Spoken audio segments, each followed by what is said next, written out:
This for me was significant. Here was the Premier of Nevis, though not part of my federal cabinet, being allowed to speak at an OECS Heads of Government conference, while his opponent in Nevis, the Honorable Joseph Parry, a member of my administration, sat next to us.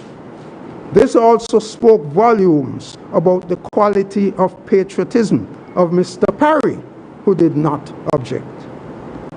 Amory was a cool, calm, and decisive gentleman of honor.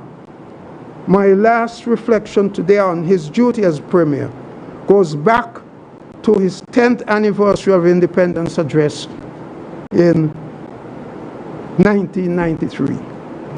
In that address, Premier Amory called for renewed efforts to unify the people of both islands. He emphasized that petitions and divisions need to ensure that the Federation develops upon lines which are mutually beneficial and which would allow each island to achieve its full potential. Amory said it is time to do stock taking, and he challenged our people to be wise in the management of their resources. Let me now close by saying that the late Premier Amory was a stalwart champion of the Nevisian people and a statesman of St. Kitts and Nevis.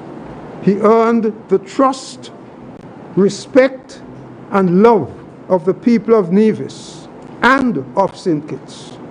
His name and legacy will live on forever.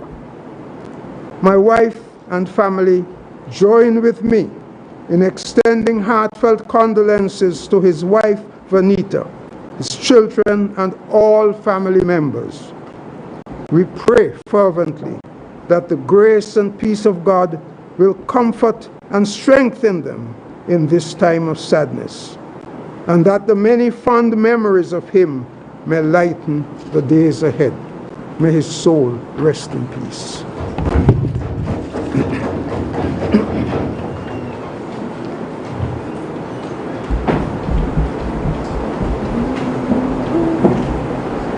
I now invite our next dignitary, the Right Honorable Dr. Denzil Douglas, who served as Prime Minister of the Federation of St. Christopher and Nevis during the period July 1995 to February 2015.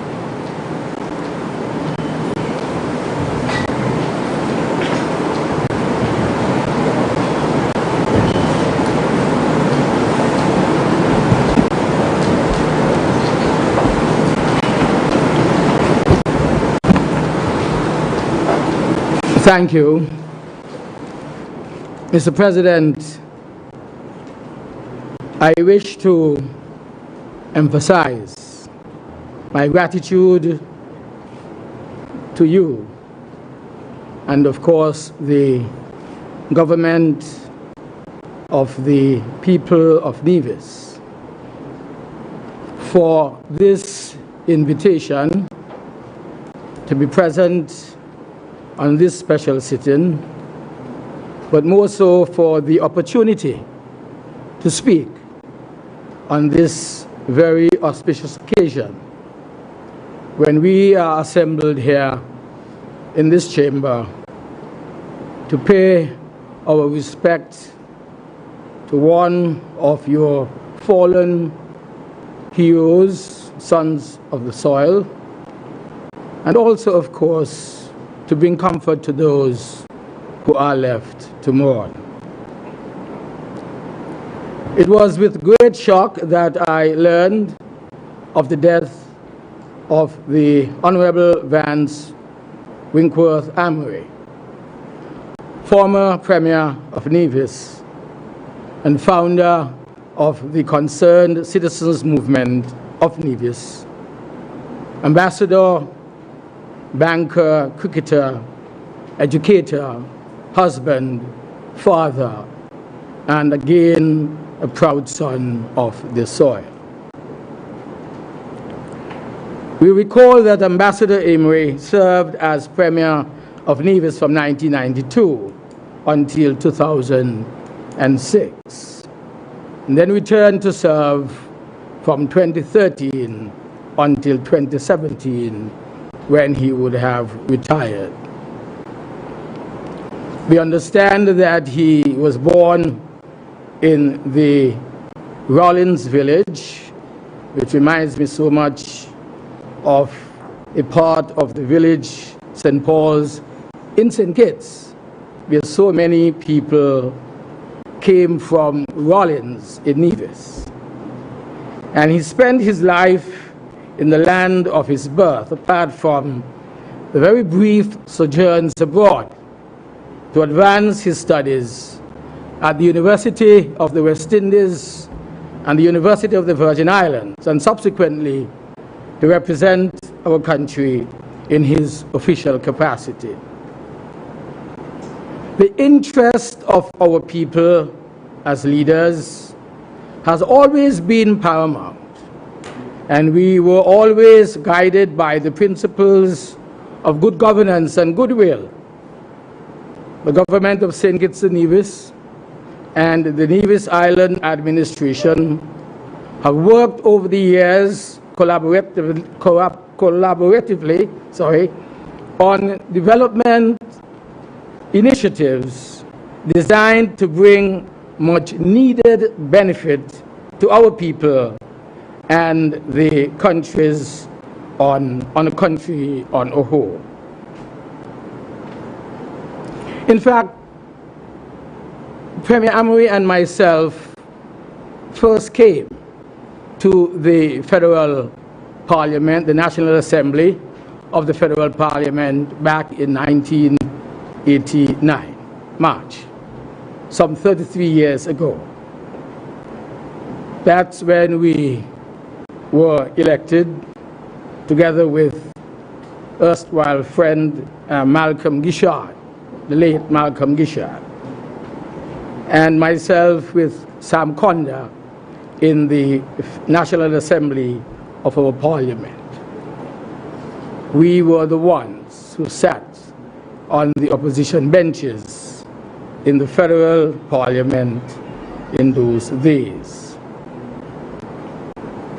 During my tenure of service in the National Assembly, and of course, both as the opposition leader and then as the Prime Minister later on in our country, there were many occasions on which we would have had to work closely together for the advancement of our country, that is St. Kitts and Nevis, and specifically for the benefit of the people of Nevis. During my own tenure as the Prime Minister of the Federation, I had the good pleasure of leveraging my good offices on many occasions, especially in the international community, to secure the assistance, for example, of the Clinton Foundation for the geothermal project for Nevis, where discussions were held and commitments were made to generate social and economic benefits from renewable energy, which, according to the Premier then, must redound to the well-being of the people of Nevis. Furthermore, in the spirit of close cooperation and goodwill with the Nevis Island administration, it was the former Premier Amory whom I appointed to serve as alternate governor of St. Kitts and Nevis to the Caribbean Development Bank, an appointment which I just learned from Dr. Simmons that he had done something similar before me.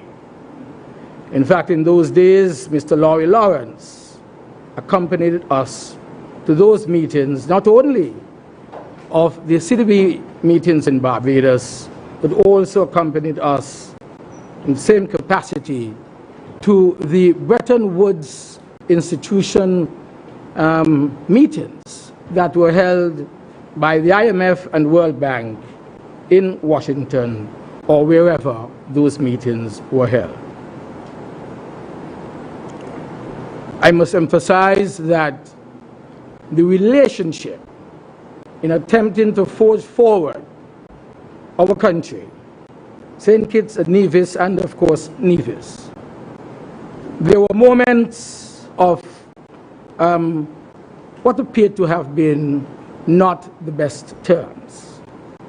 In fact, I recall very, very vividly the attempt to open a federal office here in Charlestown after succeeding at the polls in 1995, and felt it was important for us to bridge that divide between the two governments so that the people of Nevis would have access to the federal government in St. Kitts without having to travel to Bastia from Nevis occasionally.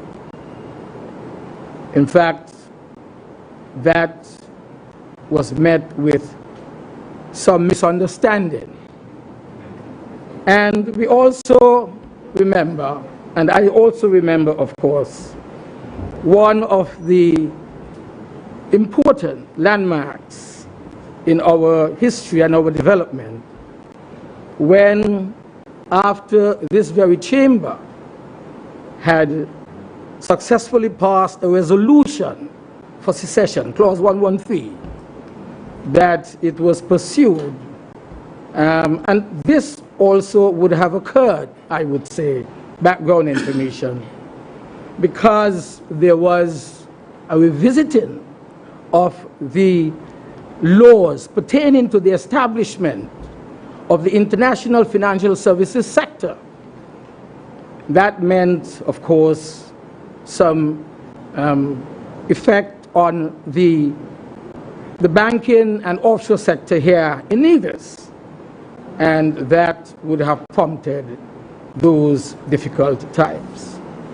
But during all of those, there was a cordiality, and there was still a friendliness with which we conducted our business on behalf of the people of the country and on behalf, of course, of the people of Nevis. There also would have been many positive steps that would have taken during his tenure and my tenure. The water development project in Nevis, I remember having the opportunity to visit and to ensure that what the minister at that time was pursuing was given the full support of the federal government, which I was heading at that time. Of course, I would want to also say that there were on many occasions when we collaborated for the benefit of the people of Nevis and the people of St. Kitts as well. I cherish those moments, especially one of those difficulties that arose with the Land for Debt initiative that was pursued under the debt restructuring exercise back in 2009, 2010. And of course, the collaboration that was evident in pursuing the IMF program for restructuring of the economy that had been severely affected by many disasters and other threats globally. I want to say, however, that he was a well-rounded personality whose contribution to his country was not limited to the field of politics. Retrospectively, his service in the area of education began at the tender age of 28, I would say the summit of his services in education, when he assumed the position of Nevis's youngest headmaster at the Charlestown Secondary School. Subsequently, he served in the banking sector when he headed the Charlestown branch of the St. Kitts Nevis and Guyana National Bank before serving as permanent secretary in the Ministry of Finance under the premiership, I should say, of our national hero, Right Excellent Sir Simeon Daniel. These positions, one would opine, created the groundwork for his ultimate involvement in the financial services sector, I'm sure. It was not all work for Premier Amory, our late ambassador. He also, of course, was a sports enthusiast, as you've heard before, who made his mark in the game of cricket as a son of the region and not just of the Leeward Islands. He was, as we all know, not only an avid fan of the game, but indeed excelled at the sport, having played 35 first-class matches for the committed combined islands, the Leeward Islands, and eventually serving as Minister of Sports in the Nevis Island administration. And so finally, on behalf of the St. Kitts Nevis Labour Movement, the party and the union, on behalf of the members of Parliament on the opposition benches, especially the Honourable Dr. Jeffrey Hanley, who is here in this chamber with me today, and on behalf of myself and family, I extend to Mrs. Amory and family, and to the family of the CCM and the CCM government, and all relatives and friends of the late Vance Winkworth Amory, my sincere condolences. And the words and gestures of support in the days ahead provide the comfort that at this time will be so urgently needed. And may His Excellency, the late Ambassador Vance Winkworth Amory, former Premier of Nevis, now rest in peace eternal. Thank you, Mr. President.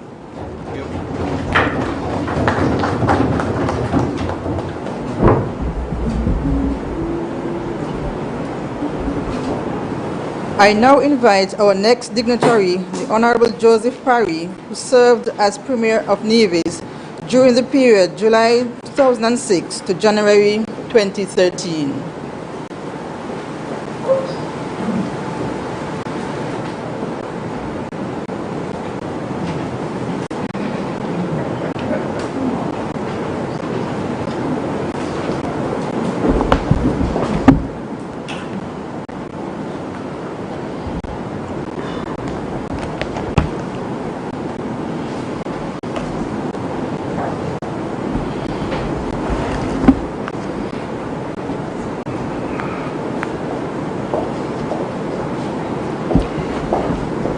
Thank you, Mr. President. And thank you for the invitation to speak this morning in the Nevis Island Government Parliament on the life and times of His Excellency and the former Premier of Nevis, Mr. Vance Amory. All the protocols having been observed, I move forward with my statement or brief address.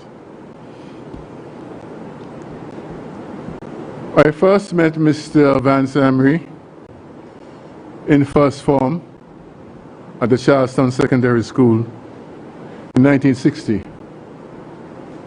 In those days, we were decked in a blue shirt, khaki pant, and long brown socks up to our knees, and in very black shoes, with a tie, the school tie, that was gold, green, and red. It was a small class, and we soon got to know each other pretty well. I remember the days when we rushed out at break time to play what we call septic tank tennis, that was close by. And sometimes after lunch we will play cricket. Of course, Vance was a better batsman than all of us. But in those days, nevertheless, everybody played cricket. We graduated from the Charlestown Secondary School in 1965. And 3 of us went on to the St. Kitts Nevis Grammar School. Vance Amory, Rosalind Warner, who became my wife, and myself. Going to school in St. Kitts was an eye-opener. Being in Bastia was also an eye-opener. But we managed, and we managed quite well. In those days, the St. Kitts Nevis Grammar School was an elitist school. And I cannot pretend that we did not feel elitist as well. We learned very early that when the young ladies saw the boys from the grammar school, they had a special attention for us. And so we were quite proud of ourselves. Being in St. Kitts, we spent some time at Warner Park. And there was a tradition which I never understood, that after each game, cricket or football, we will all track down to the pier, looked into the water, and returned to Bastia. And we faithfully followed the tradition. It was a chance to meet and talk and socialize anyway. I remember one occasion at Fort Lands, where Henry Brown, myself, and Vance, we used to train early in the morning, and for whatever reason, Henry reached out to the electricity pole and was shocked. I wouldn't say electrocuted because he's still alive. And Vance got the shock as well.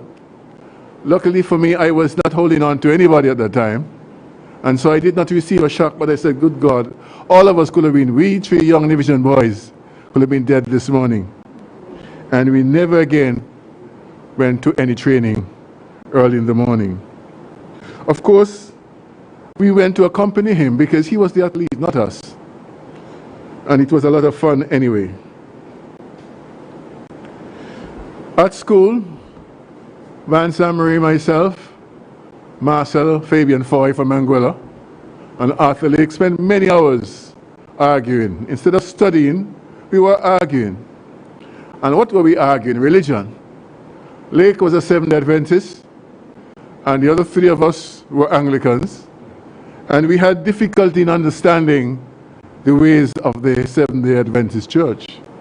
But Lake was very vocal, and he was able to handle all 3 of us. He was never tired of dealing with that situation. It was fun, and it was in preparation for what was to come. We left the school in 1967. I used to be very interested in politics in those days, not to be a politician, but from a student point of view.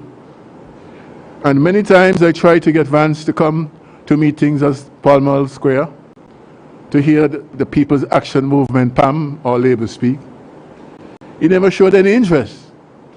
And to tell you the truth, I really did not know that Vance had any interest in politics all those years up until the 1980s.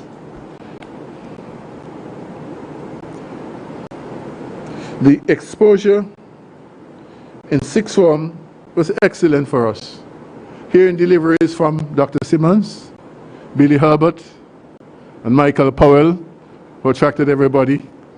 Hearing the old veteran Bradshaw speaking at the Warner Park in a very sophisticated manner, and up in the other side of Bastille, Newtown, in another manner. It was very interesting. And I must say that I learned my politics and how to speak, not in Nevis, but in St. Kitts. Because to me, the better politicians were in St. Kitts at that time. The exposure to the sixth form fired our ambition. It was a time when you had people like Eric Williams, Bird, Bradshaw, Bustamante, Norman Manley. They were fighting to shake off the shackles of colonialism.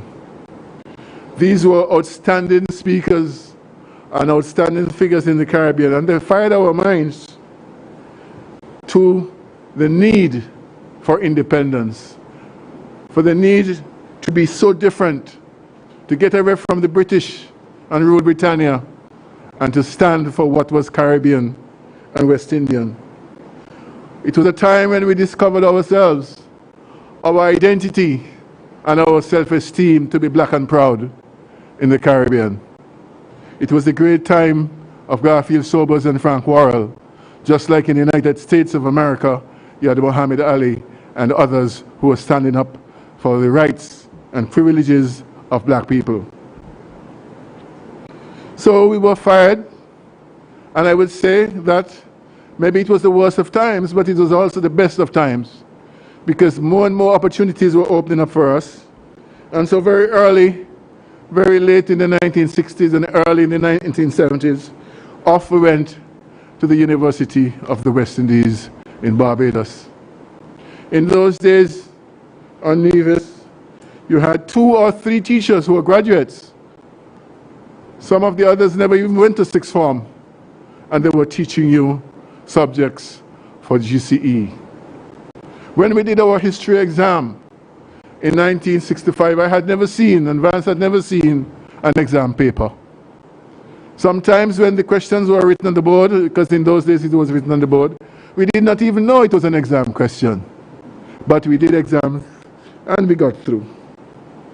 And so, with maybe 2 or 3 graduates, even the lawyers didn't have any degrees in those days, we went off to university feeling pretty proud and fired with the idea that we will come back and make a difference in St. Kitts and Nevis, or let us say more so in Nevis. People like Hazel Manners, Wendell Huggins, Vance, Amory, and myself, we were out there as the forerunners in Barbados, in Jamaica, doing whatever we could to return home to serve. One thing was clear to us: we could not afford to fail. Nevis was too small for you to return a failure. I remember some time back in the early 70s, Hansel, first of all, he reached out to me and said to me, Parry, I wouldn't tell you the real name he called me.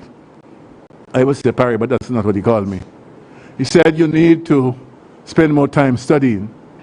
And later, when Vance was away playing cricket often, he said, Parry, we need to speak to Vance and tell him he needs to spend more time with his books, because studying is important.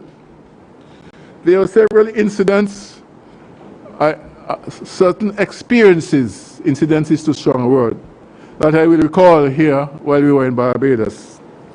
The very first night that Vance came to Barbados to go to university, we were staying in a house at Apple Grove. And in those days, newcomers were called grubs. And if you went to campus, they'll do all kinds of crazy things with you. And Vance said he wanted to go nevertheless. So Hansel and I and Vance went. And there was a dance at the Union. And there was a guy from St. Vincent said, grab Amory, dance with so-and-so. And of course, Vance danced with the young woman. I tell you, the woman never let him go that night. Hansel and I had to return home to Apple Grove, leaving Vance behind. I further tell you that she never let him go until they got married and had 2 children. But those were the days. I remember on Saturday nights, the Governor General spoke about the friendships. Every Saturday night we played dominoes. Every Saturday night, Vance, myself, Tapley, Hazel, a man from Dominica by the name of Herbert Charles, we played dominoes every Saturday night. And from every Friday night to every Saturday night, the Jamaicans, who were the first law students to come to campus, were downstairs with the huge hi-fi sets playing and disturbing us. One night,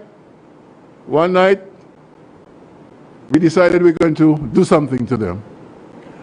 We took down the fire hose and we hosed them, the Jamaicans, on the bottom floor of the hall.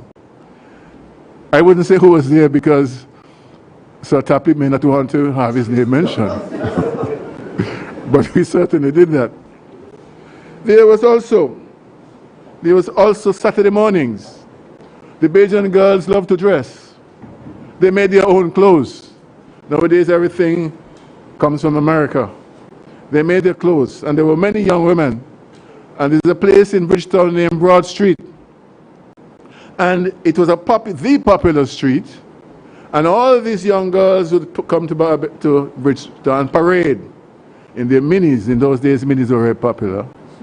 In the jeans, whatever.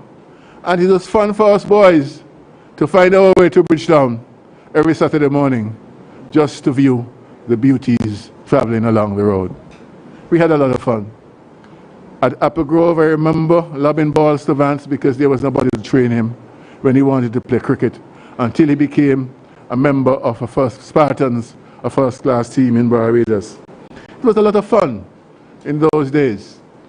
The last memory I would mention this morning was that we stayed in this house, and at night we were supposed to wash the dishes. And so Vance and I, in our pajamas, we were three of us who wore pajamas, others didn't. And we would sit there at night and talk after studying or whenever he came down from wherever he came from. And Wendell Huggins did not want to wash the cups at night. So he will come late and move around with a little cup, make a little tea and so on.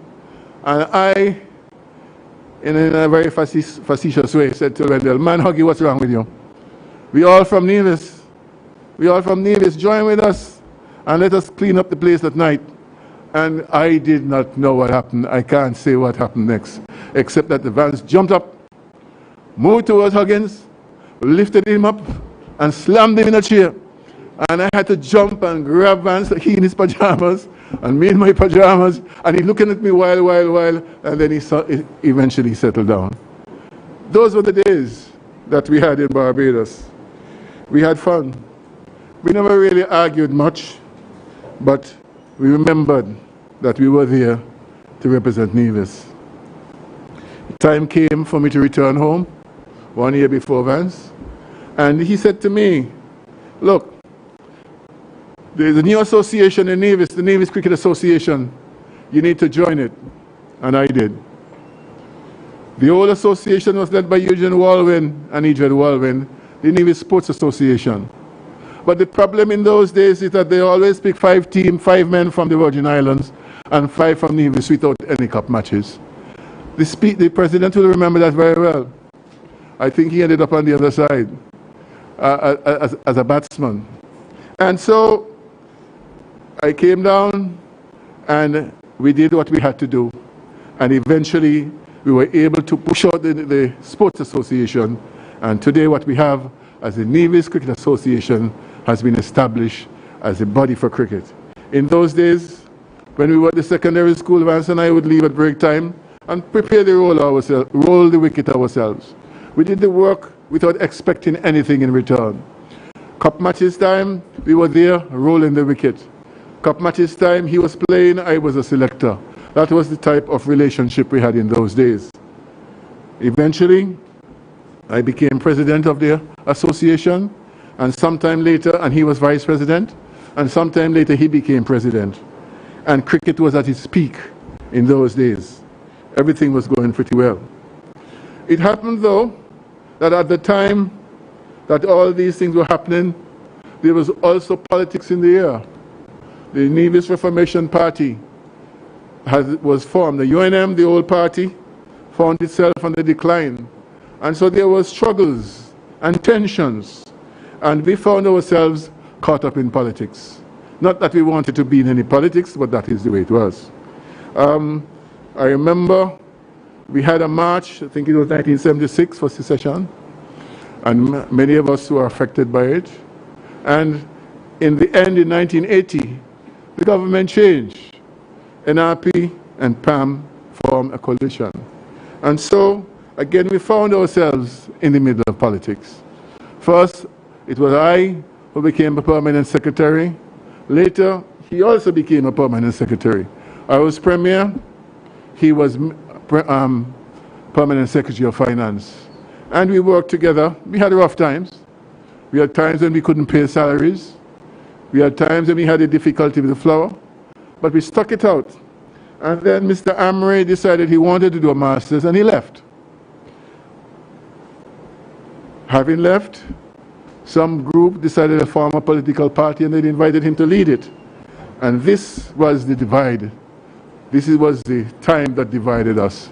I stayed with the NRP, as I am today, and he formed a political party. We spoke sometime later. I remember he called me when I was the Minister of Agriculture, and Juliet Williams could be to that. And he called me and said, "Joey, come join with us."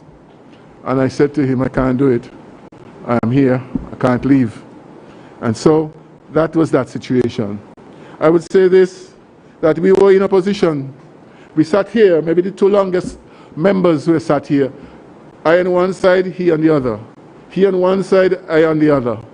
But what I think we both ensured, that at no time were we disrespectful to each other personally.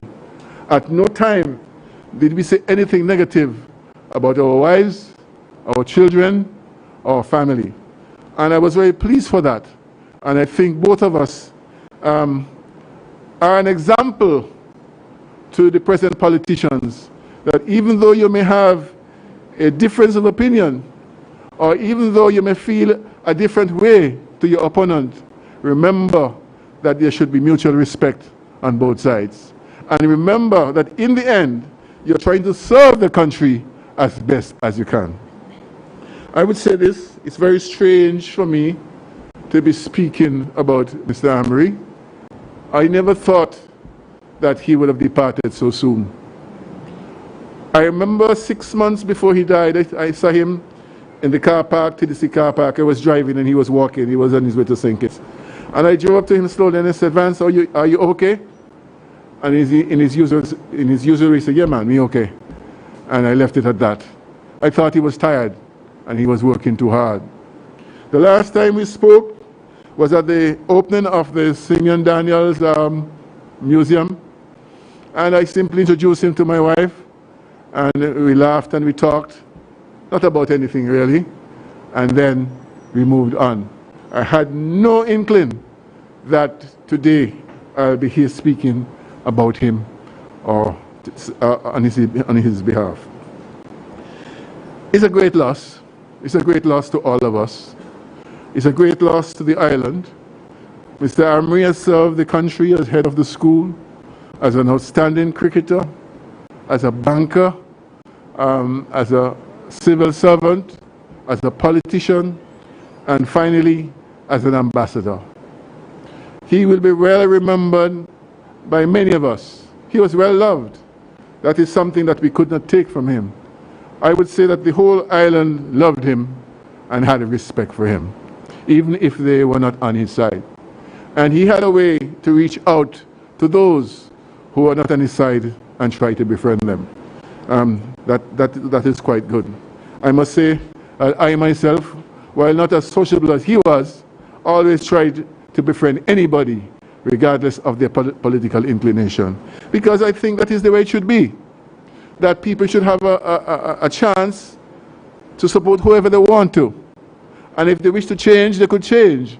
It is your business to try to persuade them, but you do not have to victimize them or punish them because of their beliefs. And so, I wish to say that Mr. Amory is no longer with us. He has done his bit and he's gone. On behalf of myself, my wife, and my children, and I would say one of my children is his godson, on behalf of all those persons, I wish to extend condolences to Vernie, his wife, his two children, Adiola and Abena. His sister Meredith, because a lot of persons don't know that Meredith protected Vance at school and worshipped him throughout his whole life. And to Arlene as well, who had a long and very good relationship with him. And all his friends and family, I offer sincere condolences. As a good Anglican myself, and he being a good Anglican, I say, may the angels reach out and take him to his rest. May his soul rest in peace. I thank you.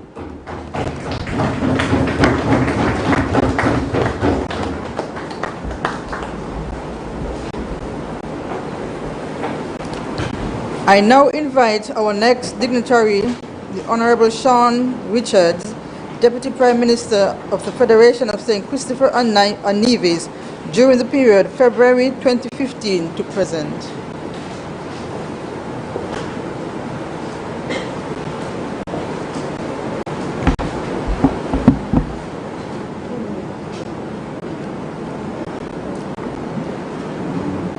Thank you, Mr. President, for giving me the honor of making a brief tribute to the late Vance Amory. It is always difficult to hear about the death of a family, friend, or colleague. It is even more heartbreaking when the departure is sudden and shocking. Like everyone else, I was devastated by the early morning alert that confirmed that we had lost the former Premier of Nevis and former Federal Minister of Government, His Excellency, Ambassador Vance Amory. If I am to be truthful, I would have to admit that I am still trying to come to terms with and process this great loss.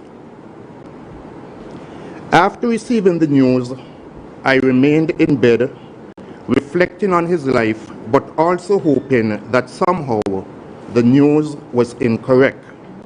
But of course, it was not.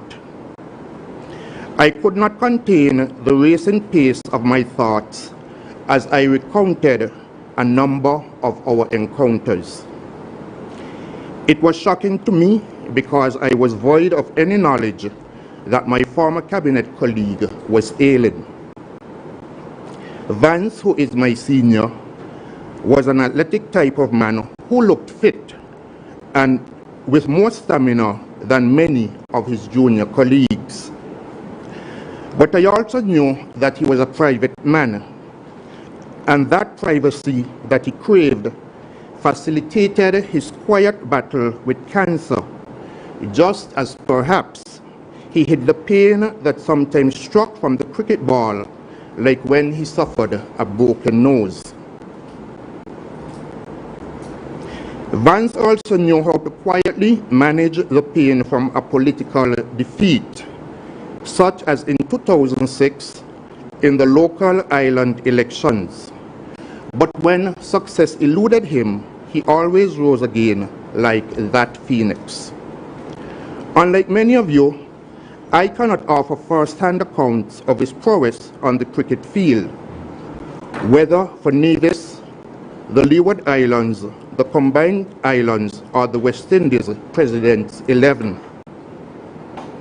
The time of birth denied me the privilege to witness His Majesty and Excellence as a prolific batsman and fielder. I take pride, however, in listening to the great stories about what he was like at the top of his game. Though he perhaps spoke little of it, I am sure it gutted him when his natural cricketing abilities were constantly overlooked by the selectors across the West Indies. His story obviously must be counted amongst the many sporting tragedies of what others describe as an anti-small island selection tendencies that were prevalent in the 1970s. However, I urge us not to await the approval of others when we internally have the power to honor our own high achievers, and Vance Amory was a high achiever.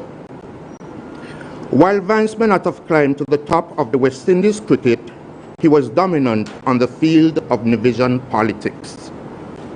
At the approximate age of 38 years, Vance Amory helped form the Concerned Citizens Movement in 1987, became its first leader, and quickly became the second Premier of Nevis when he was only 43 years old. He went on to serve approximately 4 terms as Premier, spanning the periods 1992 to 2006, and again from 2013 to 2017. Vance Wigworth Amory was a fearless man and a focused political leader. It takes a special man with bravery to challenge his former boss and defeat him and his party after the first attempt at elective politics. The victory of the newly formed CCM over the then 22-year-old NRP in 1992 remains one of Nevis's best political chronicles. In a short space of time, Vance Amory transitioned from being the permanent Secretary of Finance to the late Premier and national hero, His Right Excellent Dr. Simeon Daniel, to take the seat of power once occupied by Sir Simeon. I shall leave others more qualified and with closer seats of witness to outline the political achievements of Vance Amory. But I must opine that if Sim Daniel is credited as the architect of modern Nevis, then Vance Amory must also be recognized as a contractor of what Nevis economy has become today. Against all odds and the uncompromising stand of powerful national political forces at the time, Vance Amory, Malcolm Gishard, and other Nevisian visionaries circumvented the many obstacles that confronted their desire to establish a new international airport. It was therefore a signal honor when his efforts to build a new airport to help transform the tourism industry were rewarded with the renaming of the Newcastle Airport the Vance W. Amory International Airport. Not even the bureaucratic obstacles and funding delays and other challenges to obtaining a loan guarantee from Basti prevented his island administration from pushing forward to complete the airport. Serving with Vance Amory in the cabinet of the federal government from 2015 to 2020 gave me a front seat to observe his abilities and efficiencies as a minister of government. But I also have reflections from our time sitting on the opposition benches when I joined Parliament in 2004. If I may, allow me to share some memories while on both sides of the benches. In the National Assembly, Vance mostly sat behind me when we were in the opposition. Many times when I was addressing the Parliament, I would hear Vance behind me saying, "Youngster, you are going good." At times, he brought a smile and calmness to my persona, especially during tough exchanges with those on the government benches. But it was great to know that Vance was my cheerleader, encouraging me to speak up. I also benefited from his constructive critique at the end of many of my presentations. His vision for Nevis was tied to his vision for education, not only education locally, but regionally. I saw glimpses of the vision when we traveled one year to the Bahamas, and he spoke passionately to other Caribbean educators and government officials. What I observed was that Vance at the time, addressing the gathering, using very few notes, but he was able to articulate the ideas needed for a paradigm shift in our system of education. In another story, he once told me that while living and working in St. Croix, something told him, Vance, to go back home right away to Nevis. He immediately told his boss that he was heading home the same day. There was a hurricane in the region. He went to the airport even though he had no airline reservations. He grabbed his bag and hopped onto a flight to Nevis. The hurricane struck Nevis the day after, and luckily Vance, who was an elected Nevis Island Assembly member, arrived just in time to offer hurricane assistance to many residents with lumber and other items to secure their roofs. He lamented that it was God who spoke to him, telling him to go home and help his people. As a senior minister of government, Vance looked out for the younger ones. He kept attuned with things affecting not only his ministries, but also mine. He had a habit of sending me encouraging messages and advice, and shared any information he thought would be helpful.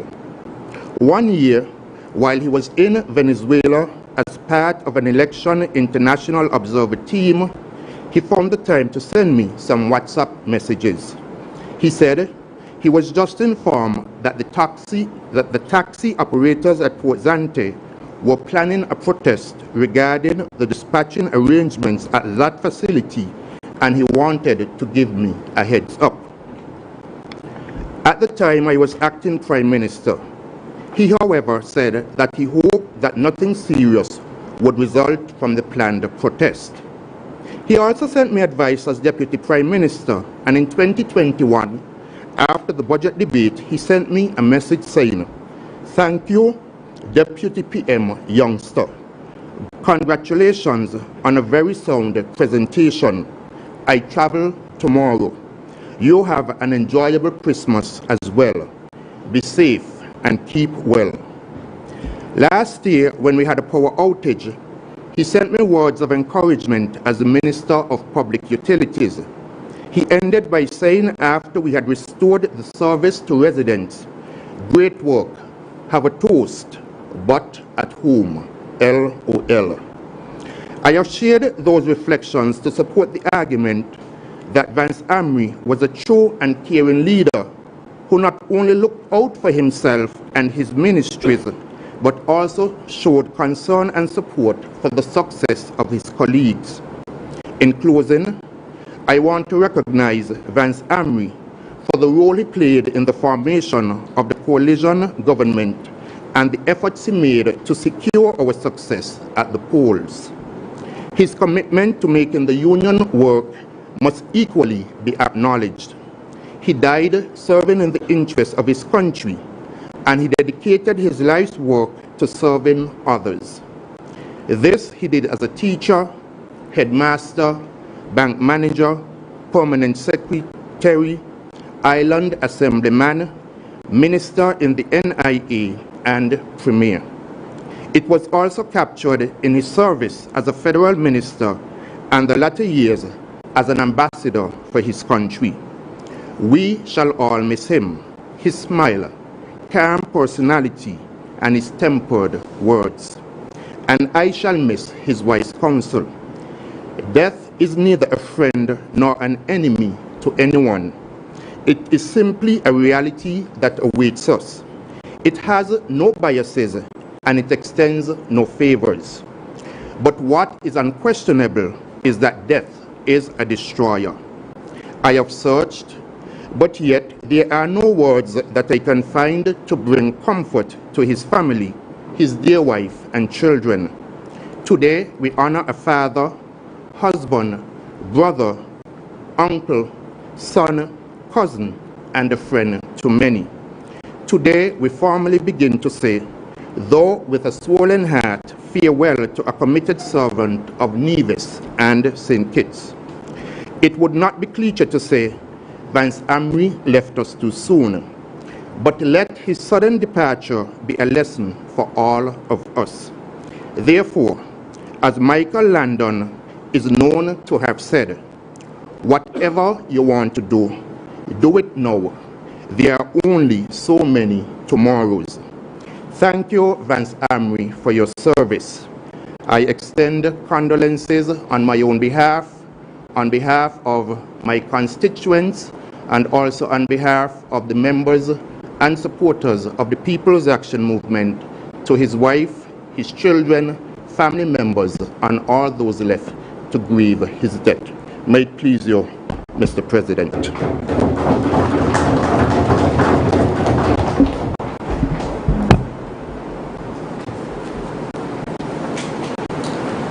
I now invite our next dignitary, the Honorable Timothy Harris, Prime Minister of St. Christopher and Nevis during the period February 2015 to present.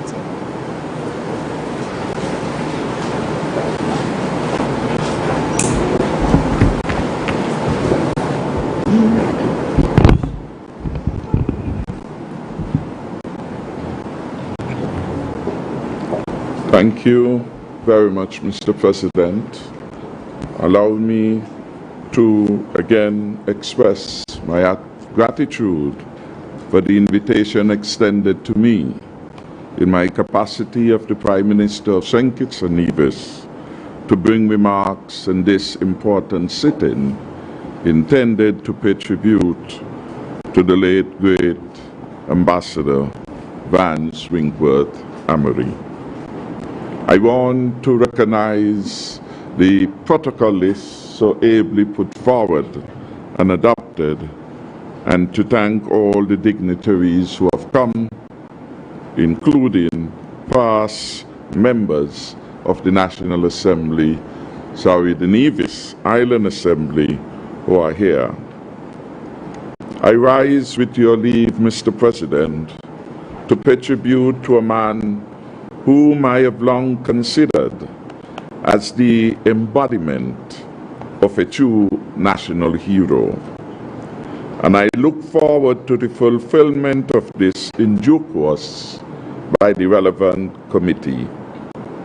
I speak of none other than our late Ambassador Vance Winkworth Amory, former Premier of Nevis, founding leader of the Concerned Citizens Movement, and former senior minister in the federal government with responsibility for Nevis affairs, social security, ecclesiastical affairs, and labor.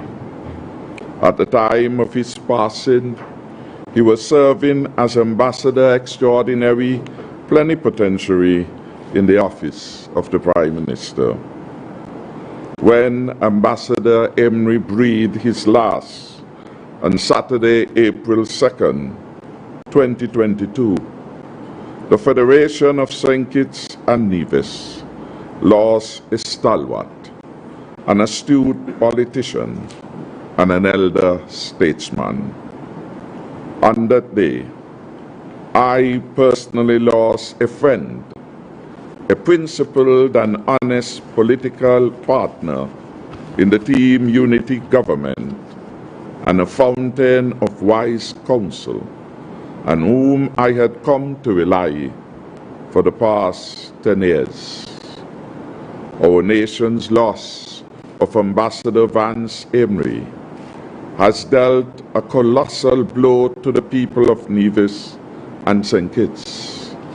His wife, his daughters, grandchildren, his siblings and other family members, close friends, political supporters, former constituents, community residents, and his neighbors.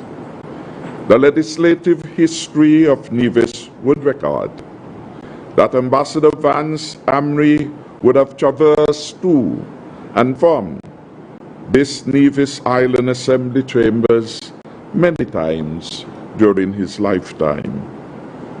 This was especially so during his premiership of Nevis on two occasions, that is between June 1992 and July 2006, and then again January 2013 to December 2017.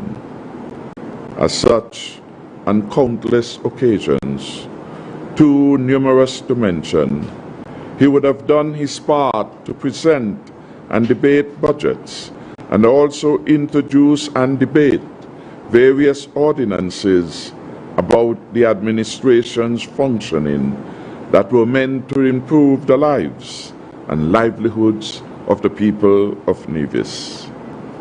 Such was his parliamentary constancy and commitment to his constituents that his legislative life was not diminished even when his party found itself in opposition from July 2006 to January 2013.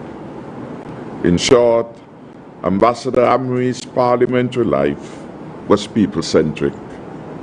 He served with distinction and rendered sterling yeoman service. It is a legacy for which all Nevisians should be proud, regardless of where you stand on the continuum of party affiliation. Mr. President, I did not come here this morning to eulogize Ambassador Amory.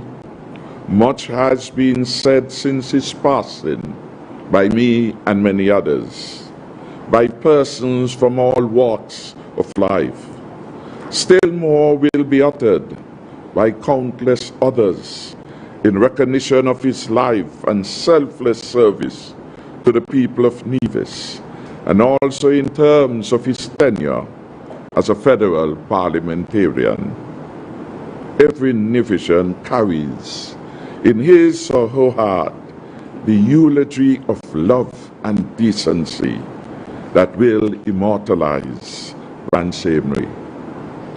On my last edition of Leadership Matters, many Nevisians, including the Honorable Hazel Brandy Williams, called in to express how very special a person Vance Amory was and the profound loss his death has occasioned. He touched persons positively, and his legacy lives on in their hearts and in their mind. I consider my presence here just one day shy of the start of the official national period of mourning to be motivated by respect and honor for the man whom I considered my friend, confidant, advisor, and springboard for national development ideas and programs for which the people of our federation would always be direct beneficiaries. Mr. President, one of the truisms about Ambassador Amory was his scholarship and love for learning. I was particularly drawn to the fact that he taught Latin and had a well-rounded knowledge of classical literature, such as the works of Shakespeare. Even for the most erudite of scholars, these subjects are anything but easy if one is serious about their mastery. Ambassador Amory mastered both with ease, without any flair, flourish, or fits of fancy, simply because he had nothing to prove to himself or to others. He knew who Vance was. He was comfortable in his own skin. And what you saw was what you got. No icing, no frills, no trimmings, no airs of any kind. I knew that he cared deeply about others and was over the moon when he saw others succeed, particularly our young people, including the members of the St. Kitts National Youth Parliament Association, SCANIPA, whom he constantly encouraged and supported. Ambassador Amory's solid, deep, and humble temperament taught me so many Shakespearean lessons about life, many of which one could easily find in the bard's tragedy, Julius Caesar, including the following: being careful not to allow your wisdom to be consumed in confidence, understanding that the people we should treasure most are those who are constant as the northern star, of whose true fix and resting quality there is no fellow in the firmament. Remembering that as politicians, we must always have a heart for the people and remain connected with them, even if our efforts are unrewarded in this lifetime. Hence the admonition that the evil that men do lives after them, the good if oft interred with their bones. There are countless other examples I can point to as proof of the positive impressions and life lessons that Ambassador Amory imparted to me. I will treasure all these memories as I fondly remember him. I would have had the pleasure of spending a bit of time with Ambassador Amory on Thursday, March 17, 2022, the day he departed for England to seek medical care. In spite of his painful condition, he maintained grace and dignity as we spoke. We spoke of national interests and priorities, not personal matters. Why? Because this was the type of person Vance Amory was. He was never consumed with self or his ego. He was a genuine individual. I am happy to report that up to 32 hours before Ambassador Amory passed, when we would have had our last conversation, his focus was still on the people of St. Kitts and Nevis. The imperative for our team unity government to continue on the path of delivering and our national development imperatives, and the need to continue with the delivery of the prosperity agenda and a stronger, safer future for the people of this country. Not once did I hear him complain about his condition during the entire conversation. He was ready to be received by his Maker. It was well with his soul. Therefore, he faced death with calmness and serenity. The quiet stoicism with which Ambassador Amory faced his departure from this life is reminiscent of yet another passage in Julius Caesar, when the emperor declares to his wife, Calpurnia, before his final departure for the capital, that, and I quote, "Cowards die many times before their deaths. The valiant never taste of death but once. Of all the wonders that I have yet heard, it seems to me most strange that men should fear, seeing that death, a necessary end, will come when it will come.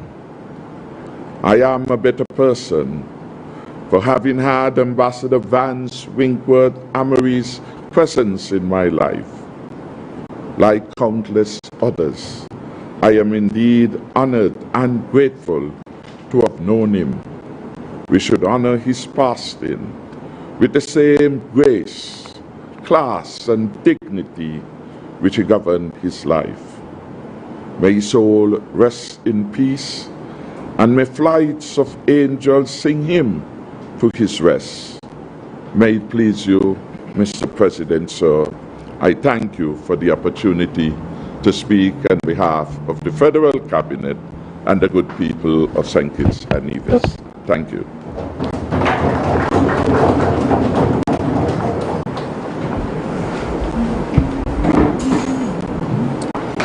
I now invite our next dignitary, Mrs. Jane Nisbet Harris, elected member in the Nevis Island Assembly during the period February 1992 to July 2006. February 1997 to July 2006.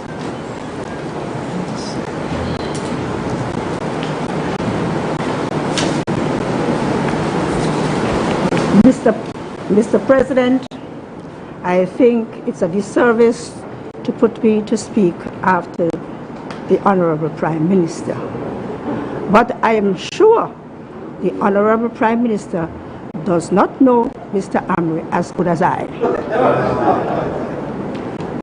Let me begin by reciting a poem entitled The Bash by Linda Ellis. I read of a man who stood to speak at the funeral of his friend. He referred to the dates on the tombstone from the beginning to the end. He noted that first came the date of birth. He spoke the following date with tears, but he said what mattered most of all was the dash between the years. For that dash represents all the time that they spent alive on earth, and now only those who loved them know what that little line is worth. It matters not how much we own, the cars, the houses, the cash. What matters is how we live and love, and how we spend our dash. So think about this long and hard. Are there things you would like to change? For you never know how much time is left that we can still rearrange. If we should just slow down enough to consider what's true and real, and always try to understand the way other people feel. Be less quick to anger and show appreciation more, and love the people in our lives like we never loved before. If we treat each other with respect and more often wear a smile, remembering this special dash might only last a little while. So when your eulogy is being read, with your life's action to rehash, would you be proud of the things they say about how you spend your dash?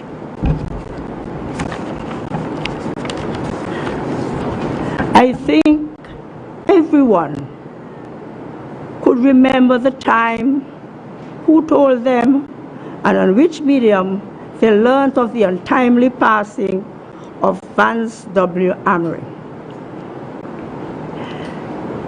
A former Premier of Nevis, the senior minister in the Federal Cabinet, His Excellency Ambassador. Even though some of us saw it with our very own eyes, we were still hoping it was not so. The news caption of Vance Amory died on April 2nd, 2022, after a brief illness, have left the Federation in awe. Our hearts are saddened because the loss of a distinguished son of the soil who was born in Rollins Village, Gingerland, Nevis. I can call Mr. Amory my former villager because he lived in Brooklyn, a friend, my sport house captain, Greens, my political colleague and boss. The many tributes given in his honor by persons in Nevis and the Federation as a whole, and the wider Caribbean, I am compelled to lend my voice in the support of these many voices. His rich legacy has been printed across Nevis and the wider Federation. His personal successes in education and that of our children of Nevis, educating our nation's children, being the headmaster of the Charleston Secondary School, and then being in charge of the Ministry of Education in the Nevis Islanders administration, where the plans and policies and the budget allocations were under his purview. In banking, he was the manager of St. Kitts and Nevis National Bank. His achievements in this field of banking are well documented. A sportsman in sports, a cricketer representing the Nevis Island team at a tender age of 16 years, then moving to the Leeward Islands and the Combined Islands and the President 11, and up the ladder it went. Mr. Amory was an avid cricketer. He then became the Minister of Sports, when again he was responsible for the allocations and all that went on in the sporting field. In politics, he was the founding member and leader of the Concerned Citizens Movement, which he led with distinction. Having been Premier of Nevis from June 1992 to July 2006, and again from January 2013 to 2017. Mr. Amory, you are one of the architects of this modern Nevis, and we want to thank you immensely. Mr. Amory loved music, especially our cultural music, the big drum, the string band, and the fife. The performers would often single him out of the crowd and have him on the stage to perform with them. Surely, he did not let himself down. He did not let the performers down, neither did he let the crowd down. Mr. Amory loved going to the hospital. He went there to see everybody. He did not have to know you were there, but he just loved the hospital. He loved going to the hospital to visit the patients, staff, and to interact with even the visitors who came. I always joked with him and asked him to be a part of the nursing profession or a doctor. His reply was always, "Not me, nursing, not me." I think he knew everyone and had his unique way of remembering them. Persons were called by their names, their parents' names, their skills, their occupation, the food they loved to eat, the places they loved to go, and even by the way some of them dressed. Their nicknames were funny and many. Vance Amory was a disciplinarian and a good listener. He would always salute your strengths and encourage you to strengthen your weaknesses. Mr. Vance Amory genuinely loved people. He loved people from the cradle to the grave and was always interested in their well-being. No wonder, during an election campaign, our theme was People Matter More. And we came again with People Matter Most. I want to thank you, Mr. Amory, for your unwavering support in enabling me to have a voice at the policy-making level in the Nevis Island administration, thus becoming the first elected woman in the Nevis Island Assembly. Your support was consistent and genuine. The measure of life is not merely how many years we live, but how those years are lived, particularly in our contributions towards the well-being and the upliftment of others. So when your eulogy is being read, with your life's action to rehash, would you be proud of the things they say about how you spent your dash? His dash from May 22nd, 1949 to April 2nd, 2022 was well lived. Well done, Mr. Vance Winkworth Amory. May his soul rest in perpetual peace and rise in glory. To his wife, Mrs. Vernie Amory, his children, Adiola and Abena, his grandchildren, his siblings, especially Meredith, and his many cousins and many friends and colleagues. I offer, on behalf of myself and sons, my deepest sympathy, and may this gentle giant rest in peace. I thank you.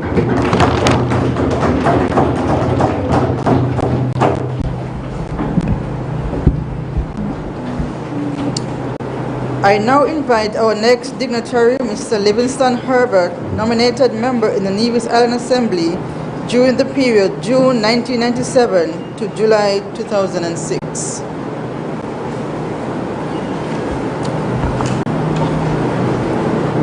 Thank you, Mr. President. As I sat and listened, I was thinking that what I have written was said already. But as I look at what I had prepared, I notice I have probably different slants. And I want really to pay tribute to a man, to a friend, to a colleague. And the best way I can think of in paying this tribute is as follows. And slowly answered author from the badge. The old order changeth, yielding place to new. And God fulfills himself in many ways. I have lived my life, and that which I have done, may he within himself make pure. These words were written by Lord Alfred Tennyson in his poem, The Passing of Arthur. A champion of a man, no less noble than Arthur himself, has passed, and these words are as fitting for him as they were for the noble King Arthur. I speak of Ambassador Vance Winkworth Amory. And I pause. Vance Winkworth Amory was CCM leader before ambassador. Vance Winkworth Amory was premier before ambassador. And I believe when we combine all three, we really have something monumental to give thanks to Almighty for the life and times of Vance Winkworth Amory. It is said, good men must die, but death cannot kill their names. I will go further and say, good men must die, but death cannot kill their names, neither can death erase their contribution and Vance's contribution to his island home is unparalleled. Whether it is in church, he was an avid Anglican, sports, education, banking, public service, or representative politics, Vance Amory has excelled. As an Anglican, I cannot think of any other who has served in the various ministries of the church as long as he has, or from a young age as he did.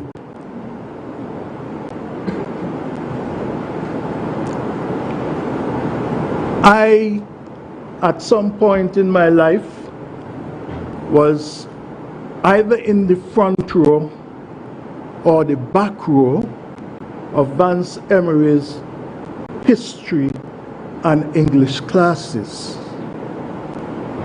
He was a regular visitor to our home. Vance Emery was an exceptional sportsman. He played football. I think he was the first president of the Nevis Football Association. He was engaged in track and field, and of course, his passion, I believe, cricket. We played cricket on the road, on the field. Friendly, fierce, and competitive. But also, on the gentler side of sports, Vance Emery, I think as you have heard from former Premier Parry, and he likes to play domino. He also played whist. And I believe, in a way, those games help to shape his character. But for somehow, I don't think that we are here so much to hear about what Vance did at church, or sports, or whatever else, except we are here to hear about Vance's pursuit and exploit in politics. Vance Emery was the persona of the Concerned Citizens Movement Party. He was not the first elected leader of the party. But believe me, he commanded attention and respect wherever he went in Nevis, and I dare say in St. Kitts as well. To my mind, Nevis was Vance's truest love. And seemingly, every household he visited, he would have almost called it home. He was that engaging, open, welcoming. You had, as it were, a friend in Vance Emery, even if you did not know him. CCM repeated success is primarily as a result of the institutionalization of its social program.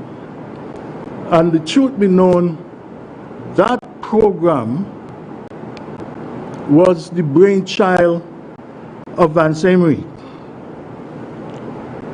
He cultivated the habit of visiting people where they were, at home and at the hospital. His visits seemingly were as important for him as attending church. I know of no other individual who has mastered touch politics as Vance has mastered touch politics. Vance Amory was a calculated risk taker to the extreme. He seemingly had an instinctive perception about the constituents of St. George, the people of Nevis, and I dare say the people of St. Kitts Nevis. And you would have heard that he and Mr. Parry lived in St. Kitts, went to school in St. Kitts, so he developed that understanding of people generally.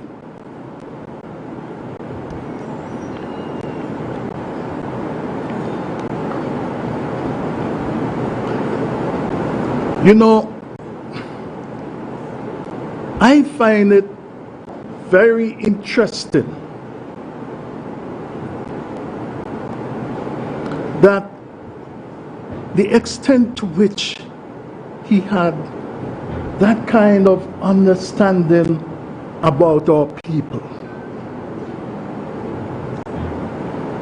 I am questioning myself constantly and asking myself, how else would a man get up and oppose a candidate who in the previous election ran unopposed? How else would a man come up against the might of NRP? You heard when Premier Army ran,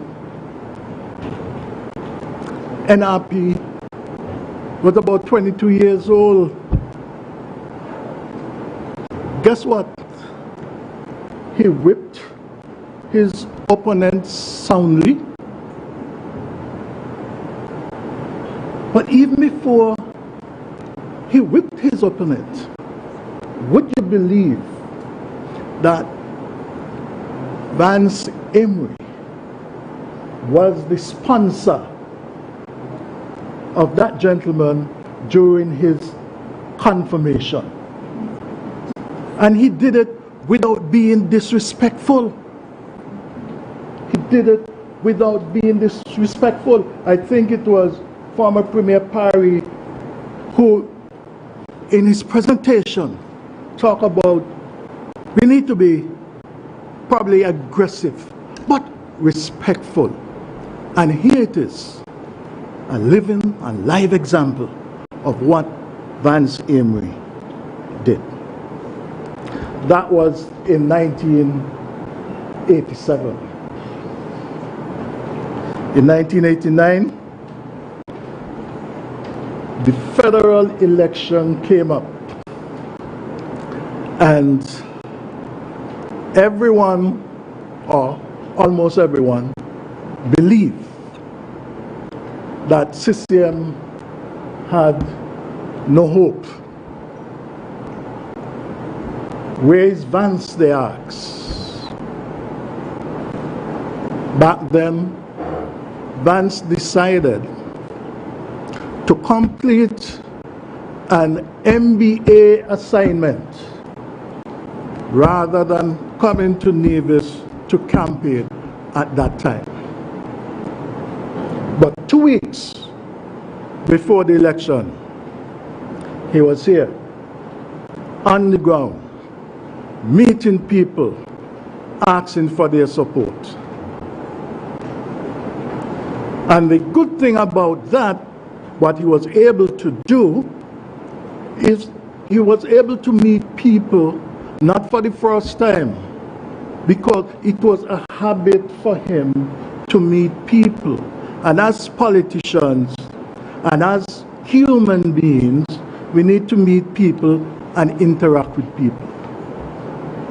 Vance won the election then by 8 votes, 2 weeks before.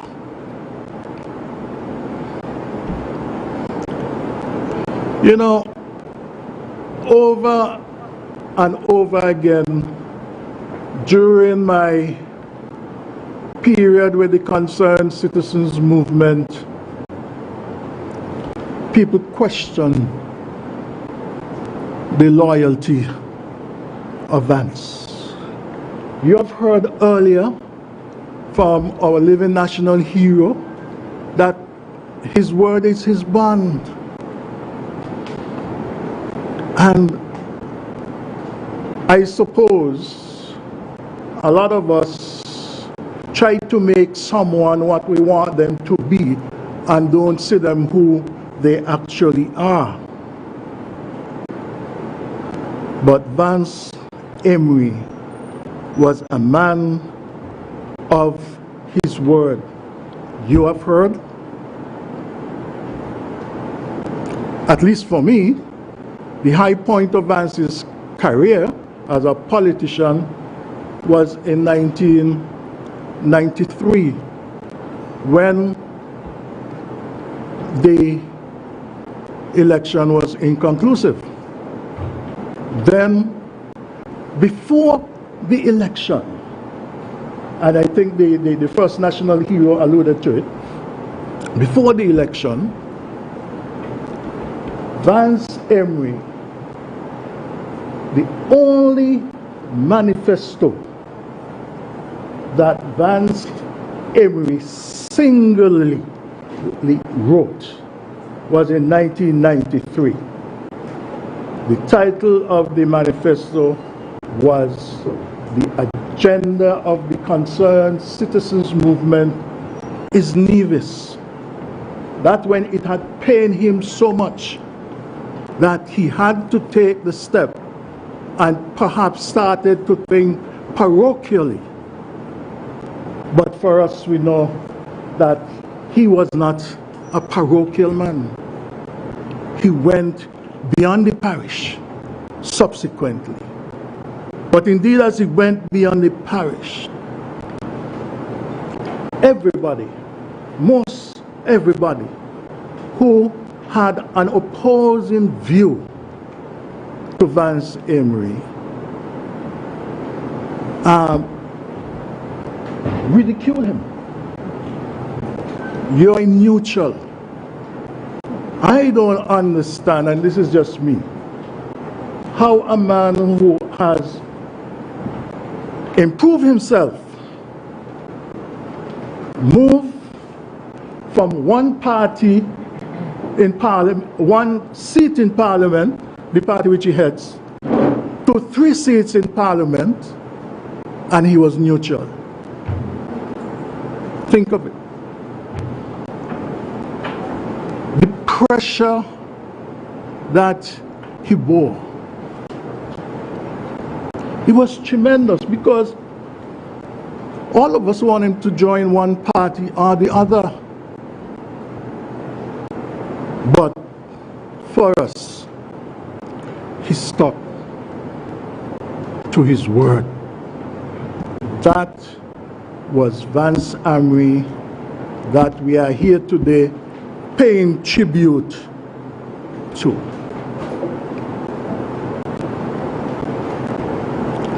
The other point, high point, I believe, for him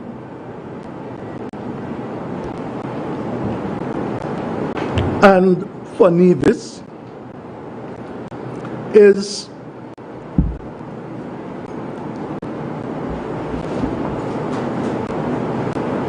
when in the federal parliament legislation were being introduced to undermine, was our interpretation, the financial services sector in Nevis. I pause. Lest we are wondering, yes, it was introduced that I was a junior minister, but I was a little bit more than a junior minister. I was with Vance at the beginning. I was his, as it were, right-hand man. So I know a lot of politics that was associated with the times. And because of that, I developed a close affinity with him. And I dare say one of my passion is to sort of analyze people. And trust me, I have analyzed Vance Amory. And as a human being, I believe that all of us should have him as a role model. So when in 1995-96, thereabout, when the federal government was introducing legislation to undermine the financial services, Vance Amory, the Premier of Nevis, former Permanent Secretary of Finance, Minister of Finance, took the decision and was supported by his team to invoke Section 113 in order to preserve perhaps the only industry Nevis had then. And I believe because he was a former Permanent Secretary of Finance and Finance Minister, he had the intuition to know what looms ahead if the legislation were enacted. And he acted decisively. Mr. President, we do not have all day here, but I think that Premier Amory has done as much as or more than many others. And I was heartened when the Honorable Prime Minister indicated that something would have to be done, quote unquote, in due course. I hope that something is, we did not do it in his lifetime. I don't like the idea of coming in and paying tribute to somebody who has passed on. We can do it while they are alive. But be that as it may, I believe today's session must be the signal that we have to elevate Ambassador Premier Amory to the status of a national hero.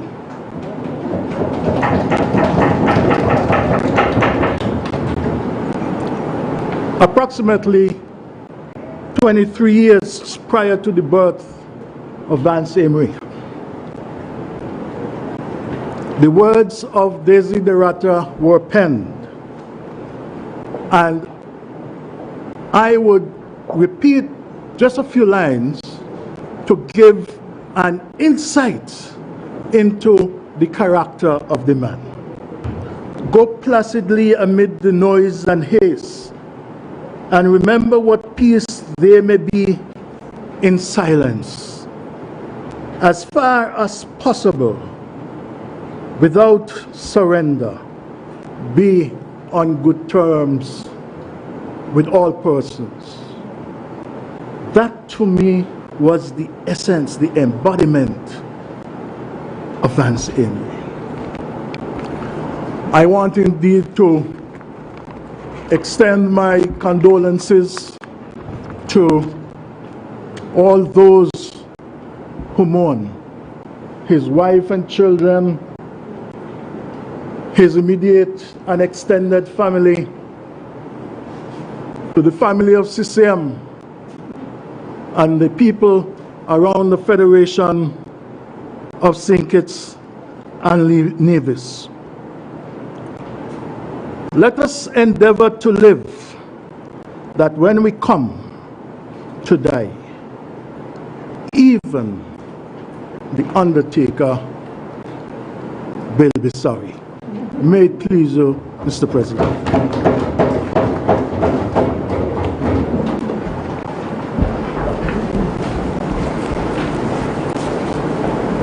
We have a slight change in the order paper. I apologize. In the program, therefore, instead of Honorable Uchai Liebert, I will now invite our next dignitary, the Honorable Eric Evelyn, elected member in the Nevis Island Assembly during the period January 2018 to present.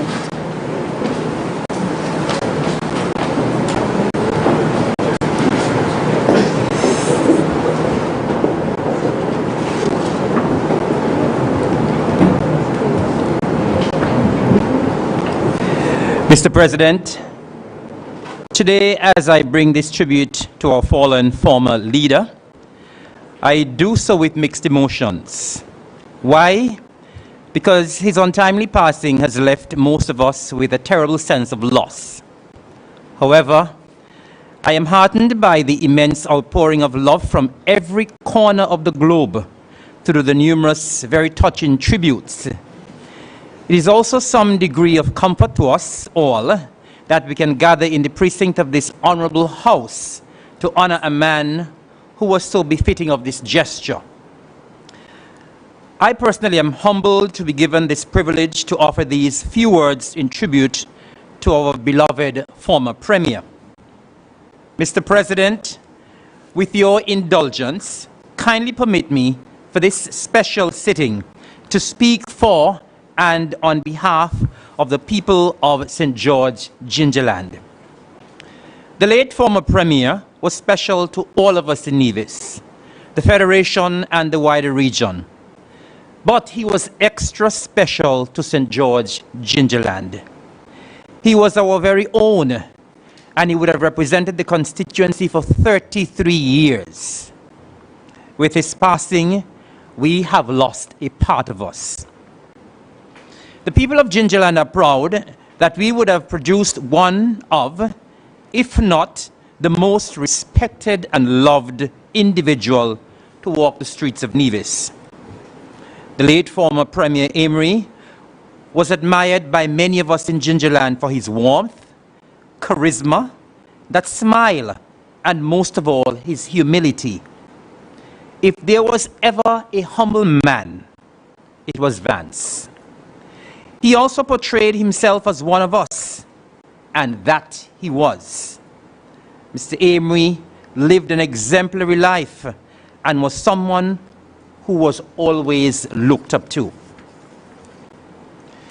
In my estimation, Mr. Amory possessed all of the qualities that befit a quality politician.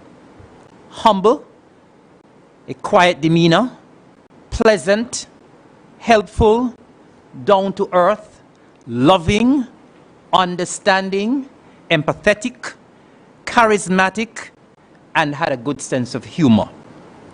The late Premier Amory was one who quietly commanded respect.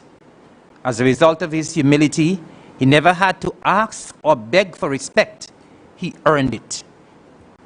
We, the good people of St. George, Gingerland, are exceptionally proud to have produced such a statesman, such a leader, such a visionary, such a humanitarian, such a pioneer. We are proud that we produced one of the founding members of the Concerned Citizens Movement, a political party that has proven over and over and over again that it is the party that has the best interest of the people of Nevis at heart, and it will always remain the only party that is governed by the mantra, people matter most. We are proud that we produced the longest serving premier for the island of Nevis, 18 years. We are proud that under his leadership, housing, electricity, water, and much more were revolutionized, which has redounded to the benefit of all nationals, residents, and visitors alike. Yes, we the people of Gingerland are proud to have given Nevis a leader who changed the landscape of our beautiful little paradise. We are proud that irrespective of his stature in life, irrespective of the fact that he held the highest seat of government on Nevis, irrespective of the fact that he reached such pinnacle in life, that despite his distinguished and illustrious career, he never, ever lost the common touch. He never lost that unique style that always left a lasting impression, even after spending 1 minute with him. We are proud to have produced a leader who during his political life made it his business to attend almost every social and religious event that was hosted in his constituency, including Christmas tree lighting ceremonies, concerts, social gatherings, school and church functions such as graduations and funerals. His attendance was not the ordinary one, where he arrived and then left. No, he felt compelled to greet as many persons as humanly possible when the event was over. And you sure bet, it was still not just an ordinary greeting, but one that inquired about the well-being of relatives, the community and the community in general. Each greeting, of course, was personalized with a warm embrace and a charming smile. He was someone who was truly embedded in our community. Our representative and leader created a success story in every endeavor of life that he ventured into. We are proud that we not only produced an exceptional leader and premier, but a very talented cricketer, competent banker, dedicated church leader, an educator par excellence, an astute federal parliamentarian and minister, and an articulate ambassador. The Honorable Vance Winkworth Amory served with distinction in every capacity he was privileged to enter.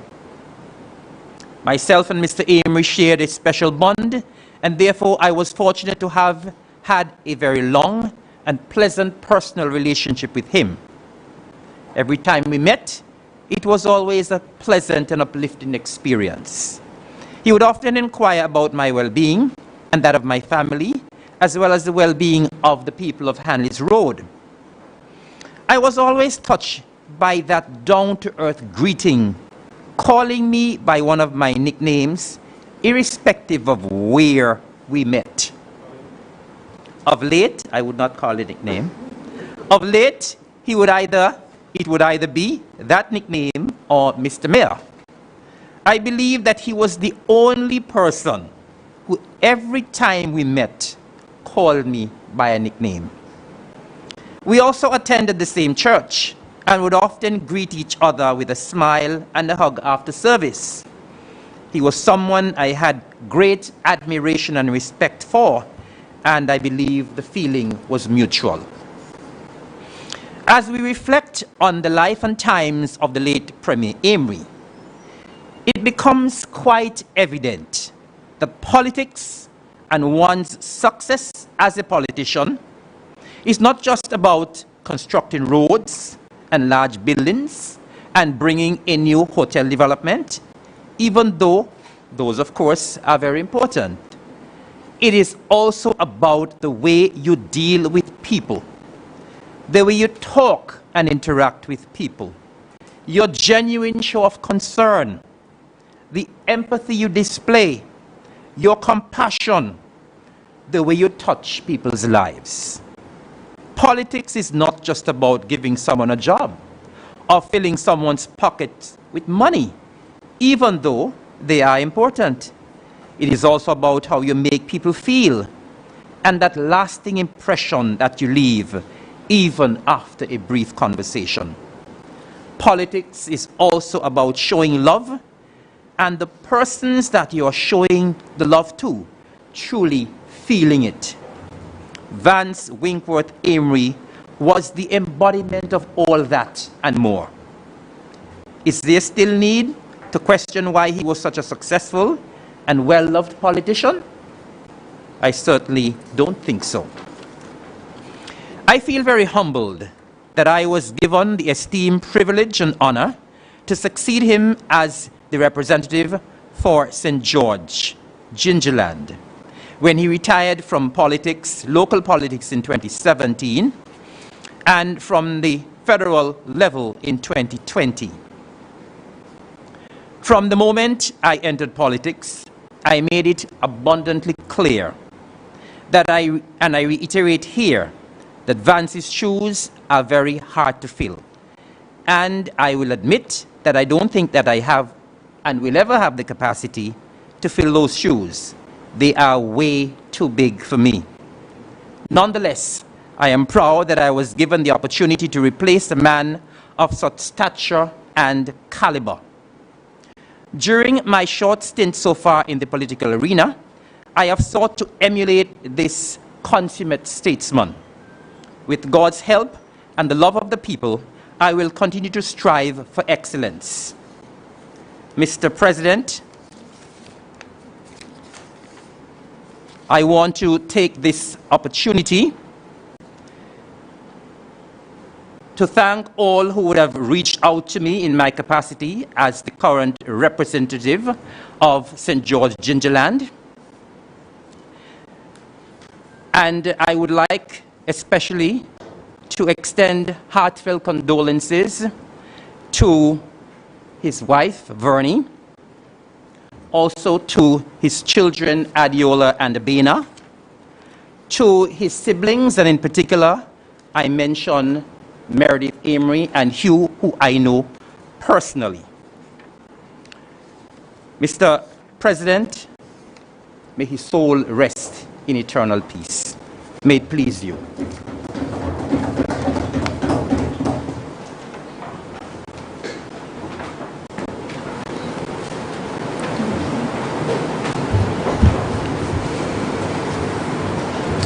I now invite the Honorable Hugh Choi Liburd, nominated member in the Nevis Island Assembly during the period March 2013, to present.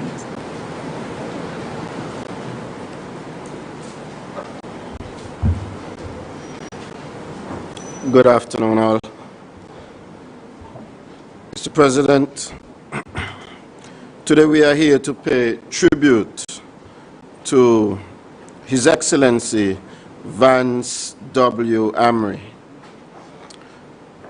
I want to adopt the protocol that was established earlier. Let me first of all start off by saying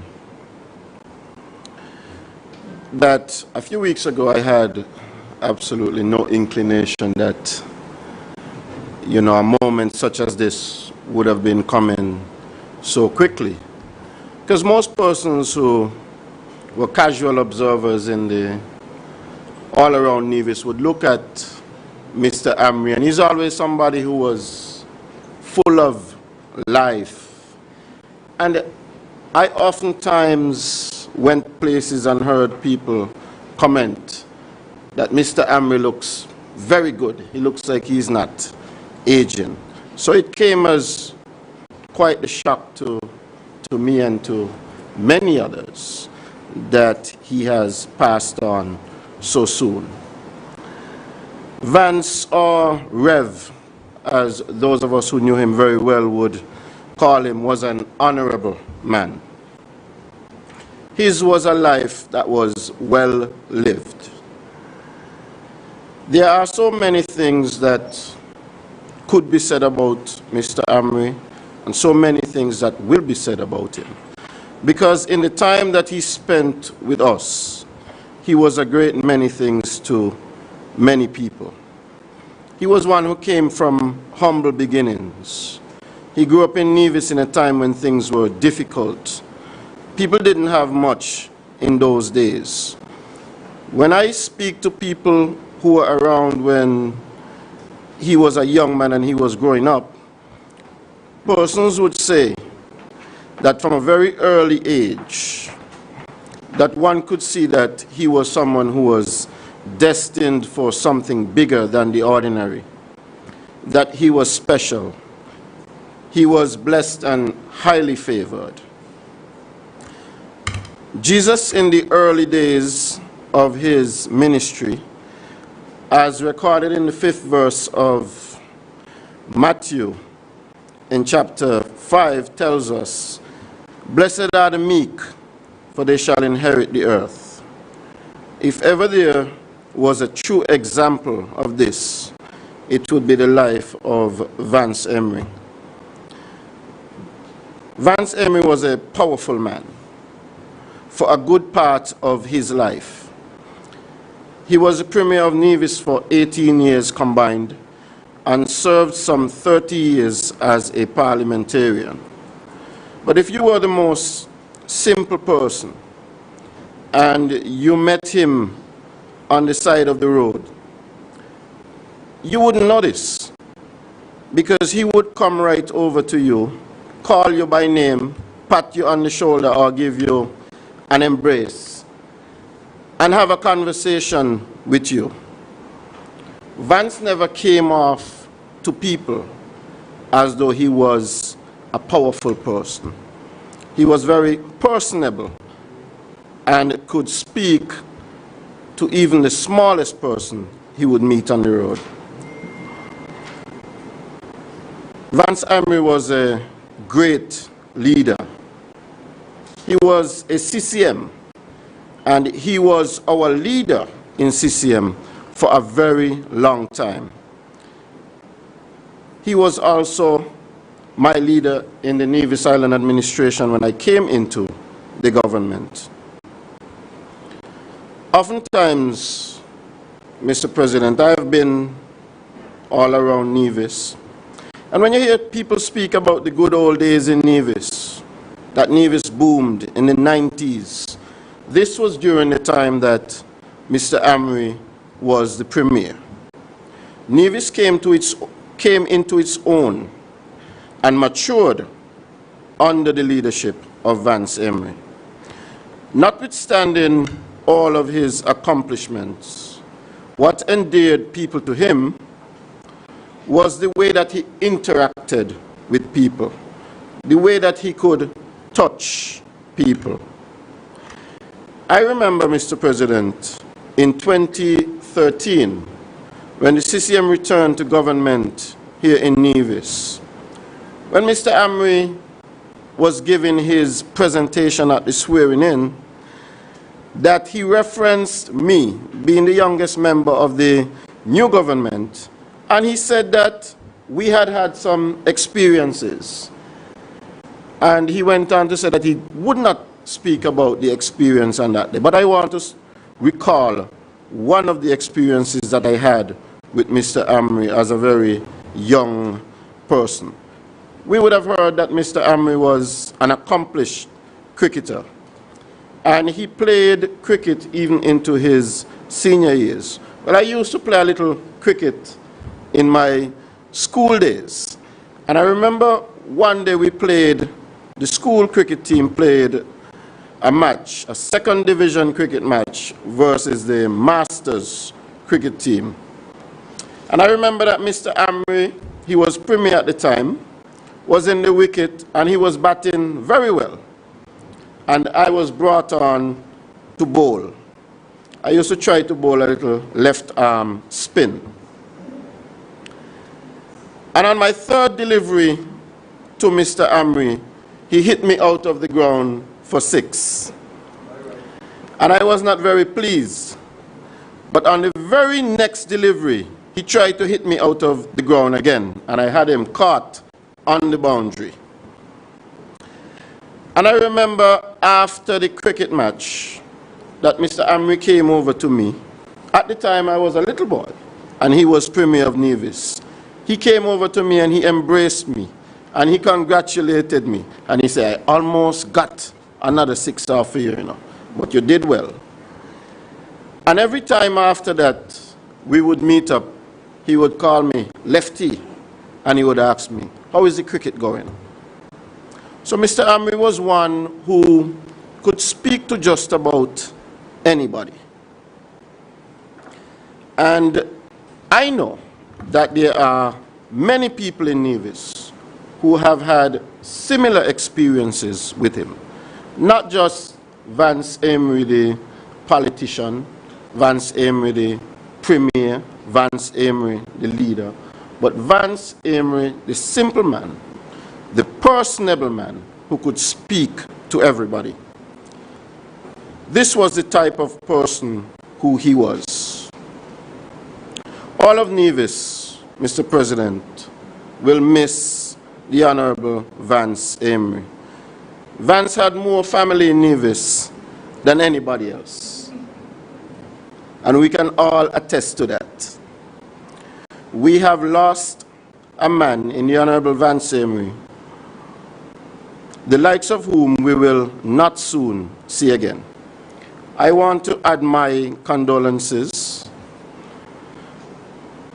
to his wife, to his children, to his grandchildren, to his siblings, and all of us in Nevis and in the Federation of St. Kitts and Nevis who mourn. May his soul rest in peace. May it please you.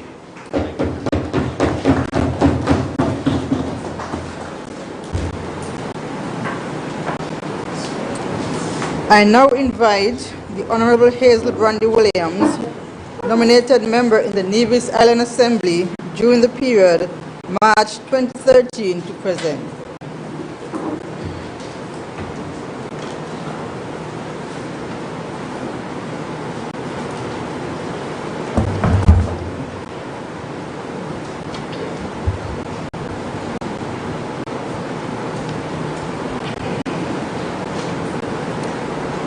Mr. President, I also would like to join with those who have gone before me and to thank you for this opportunity to speak at this very special sitting. I am indeed honored to be a part of this very distinguished lineup of persons celebrating the life and times of the Honorable Vance W. Amory.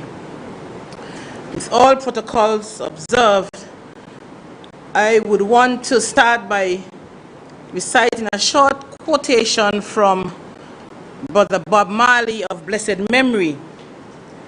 The greatness of a man is not in how much wealth he acquires, but in his integrity and his ability to affect those around him positively. As I formalized my thoughts for this tribute, it became apparent that I would be speaking about the Honorable Vance Amory in the past tense. Inasmuch as I continue to mourn his passing, there is nothing that I will say today that I have not said to him in the past.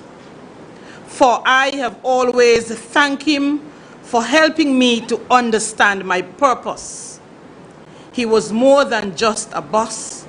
He was a big brother, an uncle, a friend, and of course, my beloved role model in the political arena. I truly have no unfinished business with Ambassador Amory because I sought every opportunity to tell him how grateful I was to him for giving me this opportunity to serve. Mr. Amory is described by his family as a wonderful husband, a superb father, and a fantastic brother who was loved and respected by all. My earliest recollection of him was when he visited our home in my earlier years with an older brother of mine. They were both raised by an Anglican priest, and so our yard became the hangout spot, especially when my brother visited from Toronto. Having grown up in this environment, Mr. Amory took his spiritual ministerial post very seriously as he carried out numerous daily philanthropic work. I recall in 1993, and I think the Honorable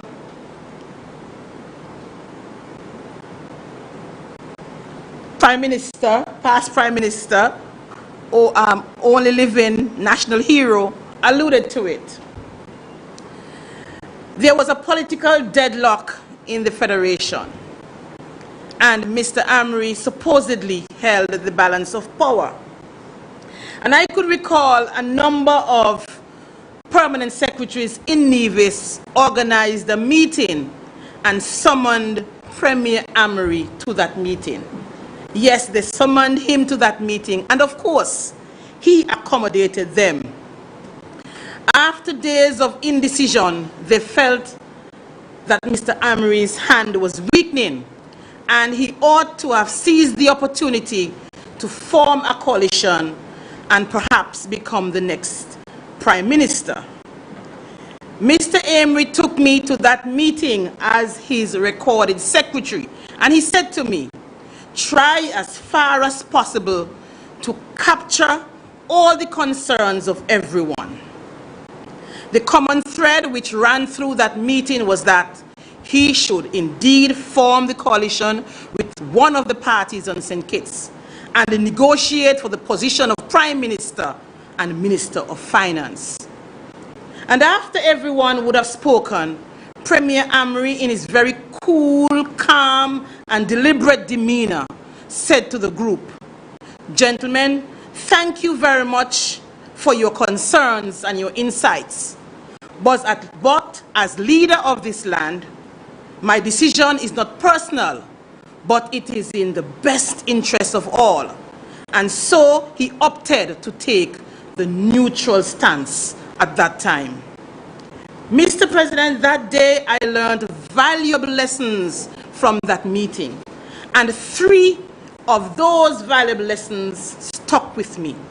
1, never allow yourself to be bulldozed into making a decision in haste.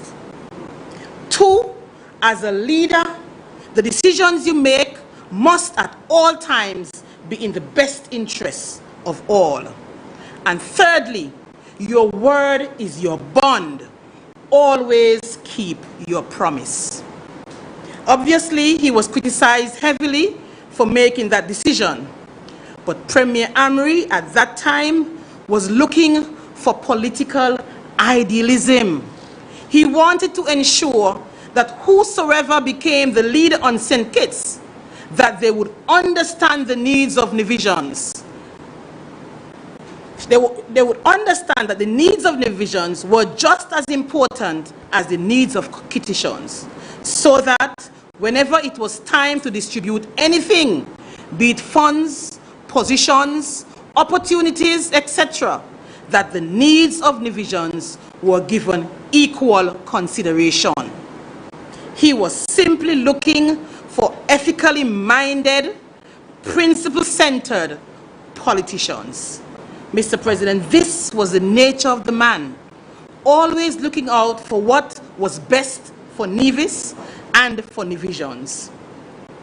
Mr. Amory's definition of service was personal. He knew his constituents by name. He ensured they were taken care of, and oftentimes he did so with his own resources. Walking anywhere in Nevis with Mr. Amory was a journey of love. He hugged, chatted with, and shook the hands of everyone he met along the way. This is a man who spent his entire life in service to others. I cannot recall ever hearing him being charged or accused for any unethical conduct or corruption. For him, it was all about character, decency, and integrity. These were not just mere words. It was his way of life. It was who and what he personified. This gentle giant always chose peace over chaos, humility over arrogance, and empowerment over disenfranchisement. And so, Mr. President, I can boldly say that my life has been enriched by his teachings, his advice, and his encouragement. He understood my challenges and he guided me through them. He taught me how to listen, and he always encouraged me to try and help others, no matter how mundane the task. We spoke often. I have found comfort in the passage from 2 Timothy chapter 4, verse 7. He has fought a good fight. He has finished the race. He kept the faith. And now, our dear Mr. Amory must rest. My sincerest condolences to his dear wife, Vernie, his daughters, Abena and Adeola, his siblings, Meredith and the others, and his numerous cousins. To all whose lives he has impacted positively, be it through education, banking and finance, sports, or politics, we all know that he would be greatly missed. Thank you, Honorable Vance W. Amory, for the love, the lessons learned through the peaceful and calm life you have lived over the years. And now we release you to your Maker. May your soul rest in eternal peace and rise in glory. May it please you, Mr. President.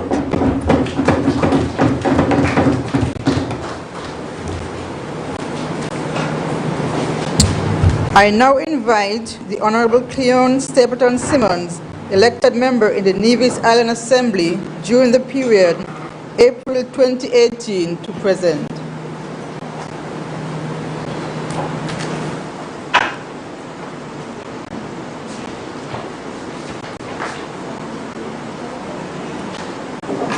Thank you, Mr. President, for the honor to offer brief remarks in tribute to His Excellency Ambassador Vance Winkworth Amory.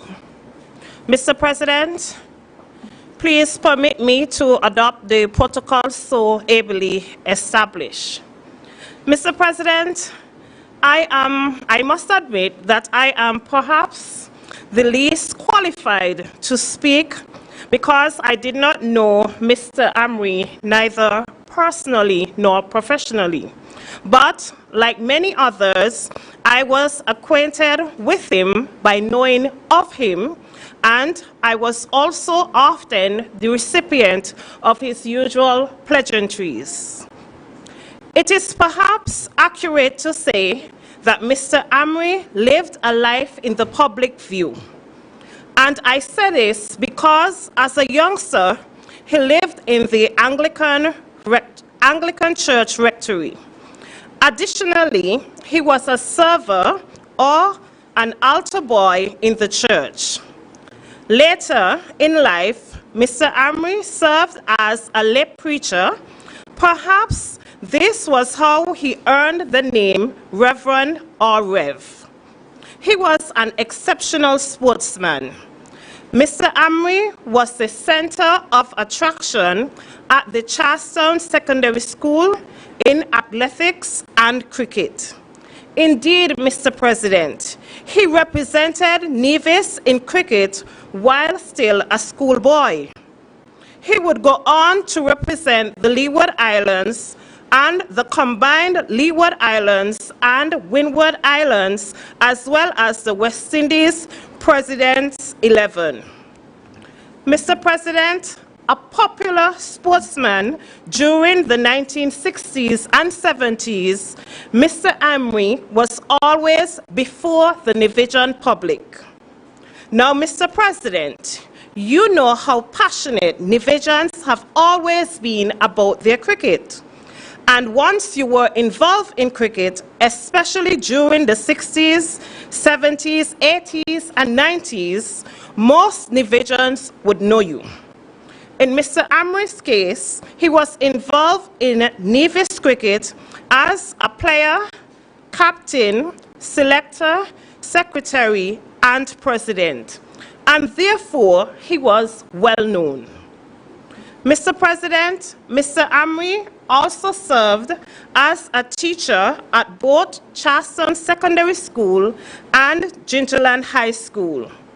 It is well documented that Mr. Amory was appointed as principal of the Charleston Secondary School at a very young age.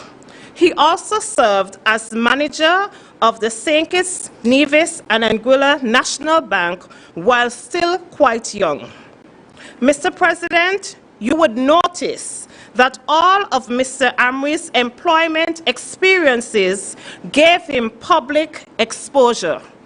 It is not a huge surprise that by the mid-1980s, Mr. Amory decided to enter the political field. He was first elected by the people of Nevis 3, St. George Gingerland, in 1987 and gave unbroken service until his retirement in 2017. This made him the second longest serving member in Nevis history in the Nevis Island Assembly, the first being, of course, Mr. Joseph Parry. Mr. President, the fact that Mr. Amory was re-elected over and over by the people of St. George as their representative to this assembly, as well as the federal parliament, suggests that he must have done some things right or had a very strong connection with his constituents. Indeed, Mr. President, we know that Mr. Amory's greatest strength, which endeared him to his constituents and to many Nevisians and Kittitians, was his charm. In public, he always seemed to be smiling and hugging people from all walks of life. Mr. Amory served as Premier on 2 occasions, during the period of 1992 to 2006 and 2013 to 2017. This makes him the longest-serving Premier of Nevis. At the federal level, he served on the opposition benches from 1989 to 2005. In his final term in the federal parliament, from 2015 to 2020, he was a member of the federal government serving as senior minister. Following his retirement from active politics, he continued in his service to the people of St. Kitts and Nevis as an advisor to the Honorable Prime Minister and Ambassador of the Federation. With his passing, the Federation of St. Kitts and Nevis, the island of Nevis, and the constituents of St. George Gingerland, Nevis 3, have lost a long-serving public servant. He was not perfect. He would have been the first to tell you that. But let us take comfort in knowing that there is no perfect being. It is our imperfections that makes us human. It is our imperfections that sometimes motivates our successors not to be like us, but to be better than us.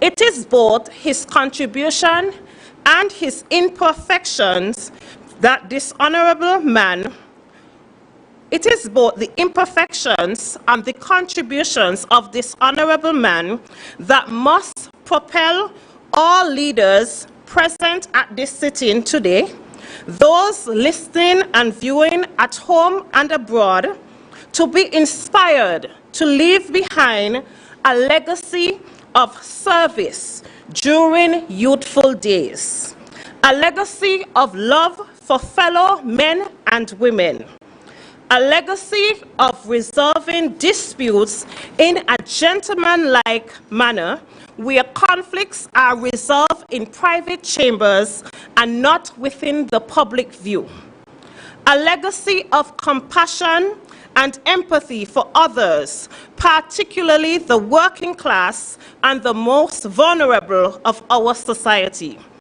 a legacy of sportsmanship and love for sports, especially cricket, a legacy to make a contribution, however small, to the development of St. Kitts and Nevis, a legacy of a people united, a people seeking in our endeavors to create a better life for generations to come. Mr. President, no one can deny that our fallen brother made a significant contribution to the island of Nevis and by extension, the Federation of St. Kitts and Nevis. He will indeed be missed by many.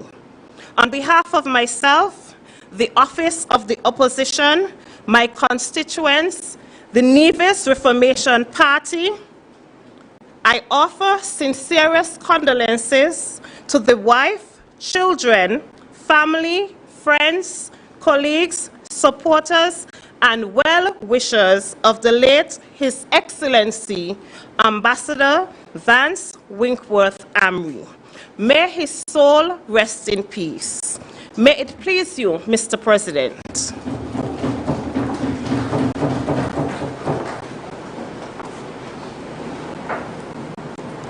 I now invite the Honorable Spencer Brand, elected member in the Nevis Island Assembly during the period January 2018 to present.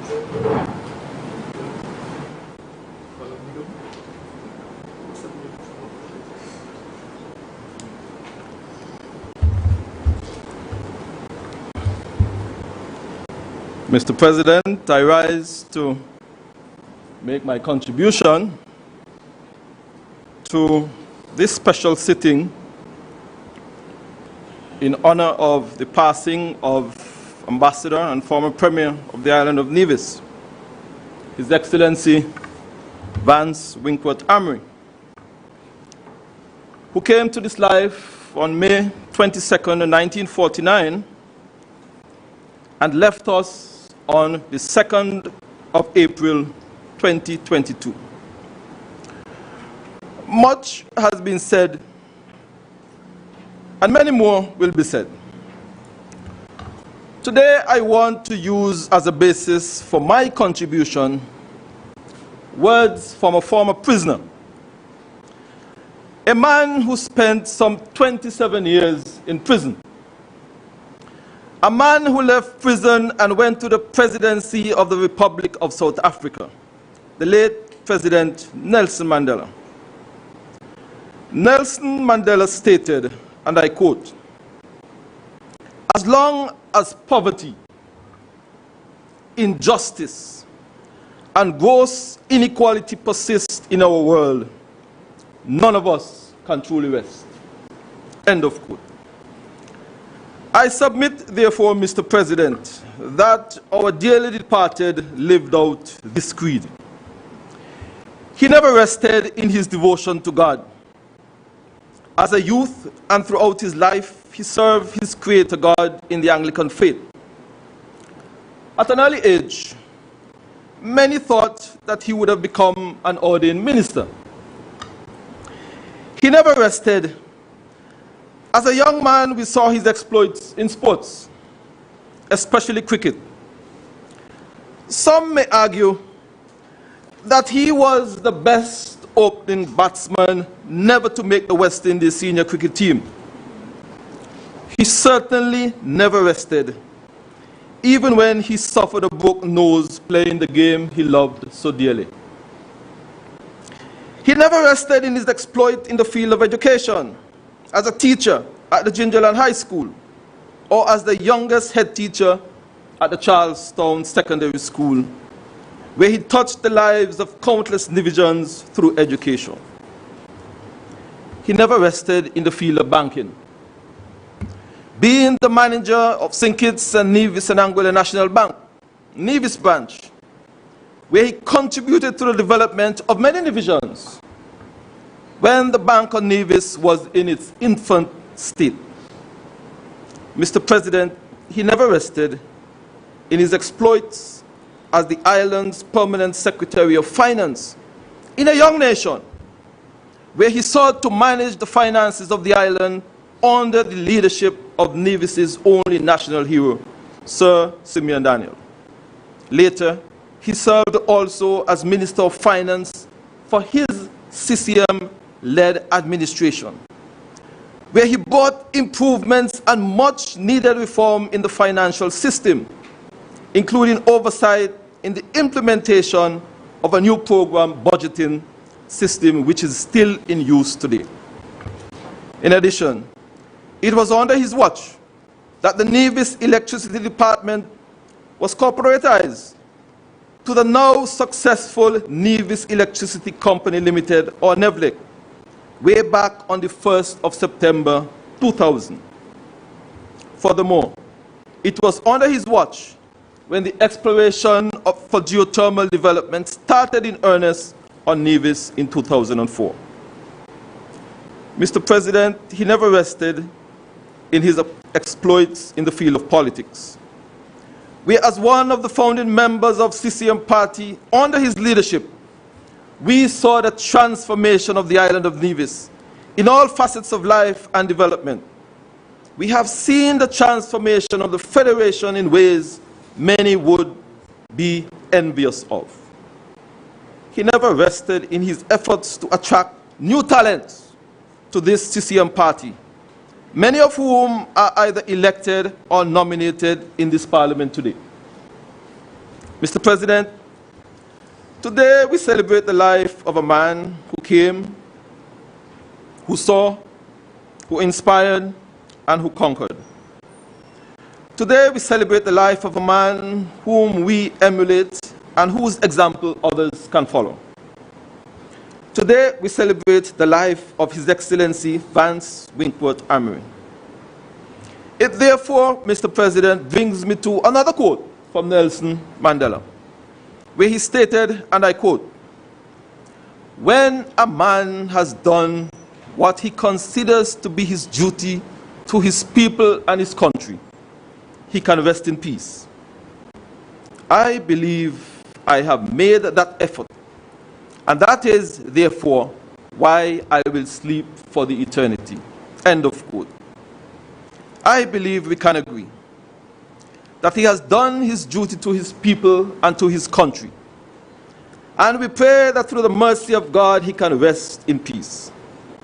Mr. President, I end my brief contribution by taking this opportunity on behalf of my wife and family, on behalf of the constituency of St. Paul's Charlestown, and on my own behalf, to extend my deepest condolences to his dear wife, Vernie, to his daughters, his grandchildren, his siblings, his extended family, and to the whole of St. Kitts and Nevis, and certainly the diaspora, on the loss of Vance Amory. We are truly saddened on his sudden passing. Your loss is our loss. Your pain is our pain. I pray, Mr. President, that the risen Lord would grant him mercy and eternal rest. Farewell, Parson, our nickname for each other. Farewell, Vance Winkworth Amory. Rest in peace and rise in glory. May it please you, Mr. President.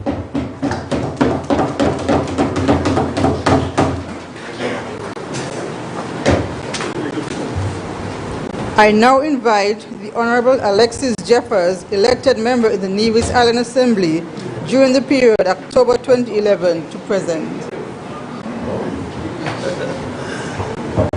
Thank you very much. Mr. President, I rise to make my contribution to this special sitting to honor the life and times of the Honorable Vance Winkworth Amory, former Premier of Nevis, and also his last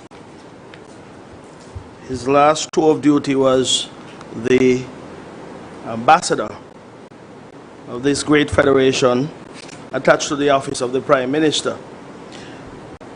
Mr. President, protocols have been established, so I will not tarry in that regard. And we've been here for a very long time, and we can be here for much longer as well, because there is so much that can be said about the life and times of the Honorable Vance Winkworth Amory.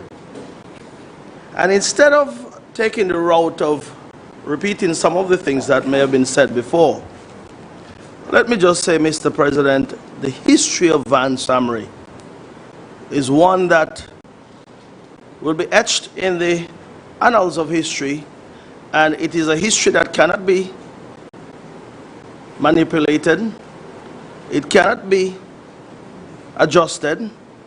It is history that has occurred, and history that we all can identify with.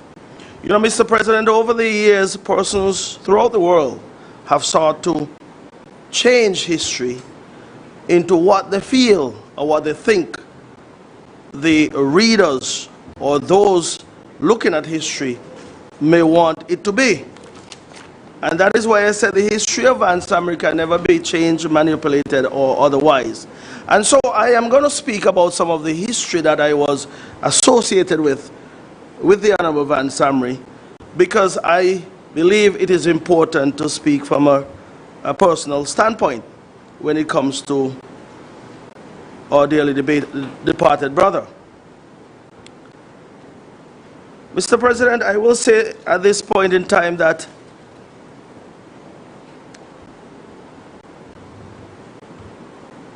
Nevis would have seen its glorious days under the leadership of Vance Amory. We have heard much before, and we can speak about it even further. I want to say to you, Mr. President, that my association with Vance Amory over the years goes all the way back to the inception of the CCM party. Maybe not as actively as I am now, of course, but indeed back then, one would have learned of the exploits of Vance Amory and what he would have done in the community of St. James Brooklyn, to be more specific. The Honorable Jean Harris would have mentioned those exploits and has spoken eloquently about her interactions with Vance Amory. But my association with him goes way back to at least the early days of the Concerned Citizens movement. And even though I was not actively involved in campaigning then, I was a part of the huge crowd that gathered right there at Cedar Trees in 1992, June of 1992, to be more specific, to celebrate the victory of the Concerned Citizens movement over the NRP.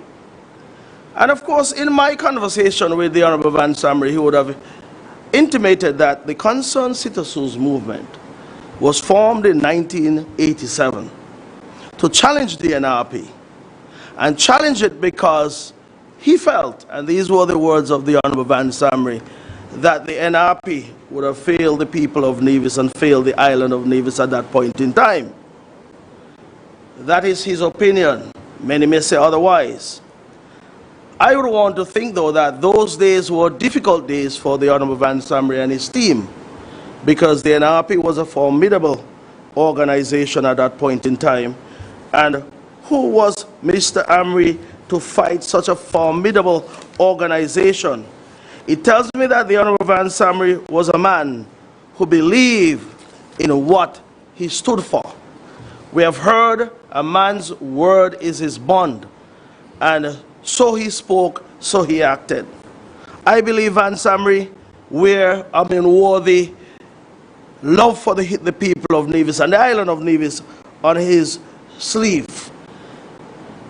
I know for a fact, in speaking about sleeve, I can safely say he rolled up his sleeve when he got into active politics and told himself that I'm going out to work on behalf of the island of Nevis. Such was his love for this blessed land of ours. And if I were to give an illustration here, Mr. President, because I recall speaking to one of Mr. Amory's friends, who was also his political opponent, so as to convince me that the NRP was the party to support, he told me, "You're following a leader who is a failure." And to my mind then, it was something bold to say, something that I consider to be disingenuous as well too, because Vance Amory would have had his exploits in life up to that point in time. You have heard he was a school teacher. You have heard he was a head teacher at a tender age. You have heard that he was the manager of the St. Kitts and Nevis, and Anguilla National Bank. You have heard that he was the permanent Secretary of Finance. He rose to the heights of being the premier, of the island of Nevis. Of course, he was elected to the federal parliament. So at every step of the way, he was climbing the ladder of success. For someone to tell me later on in life that Vance Amory was a failure, it suggests to me that he himself may have had his bout of failures and failings, but it certainly was not attributed to the Honorable Vance Amory. And so Vance Amory would have done his tour of duty. And for that, the island of Nevis, I am absolutely certain, is proud of his accomplishments, proud of what he would have done for the island of Nevis. And I want to go further and say, Mr. President, that of course you'd have heard, even after that period of time, 1992 to 2006, thereafter you'd have heard persons who would debate politically will say that the NRP, for example, would have done a good job of managing the affairs of Nevis between the years 2006 and 2013. They claim they would have done a lot with little.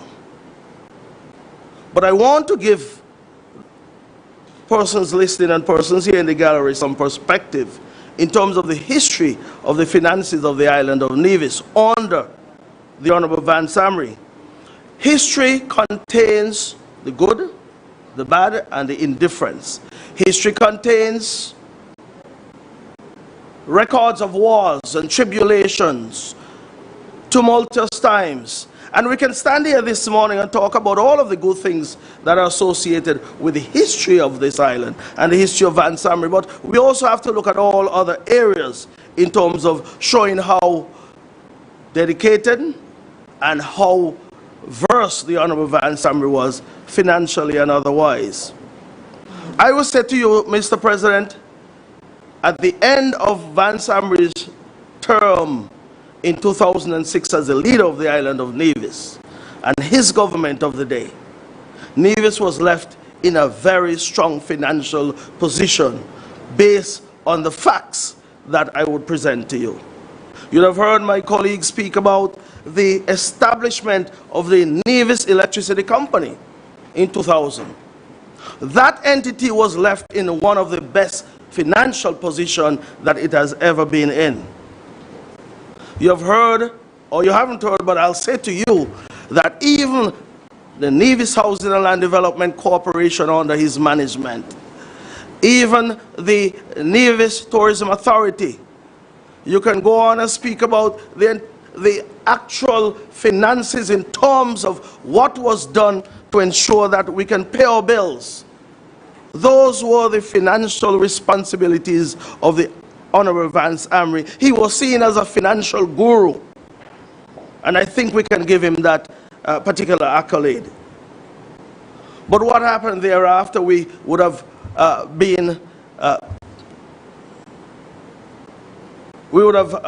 demitted the office, the Concerned Citizens Movement that is, in 2006, got back into government in 2013, and we met a financial situation that was in very bad shape. And why I bring this up, Mr. President, it speaks to the conversations that I would have had with the Honorable Vance Amory, because he would have said that he had all intentions of ensuring that the Nevis Electricity Company one day becomes a public company where persons can buy shares and be owners of that entity, Nevisians that is.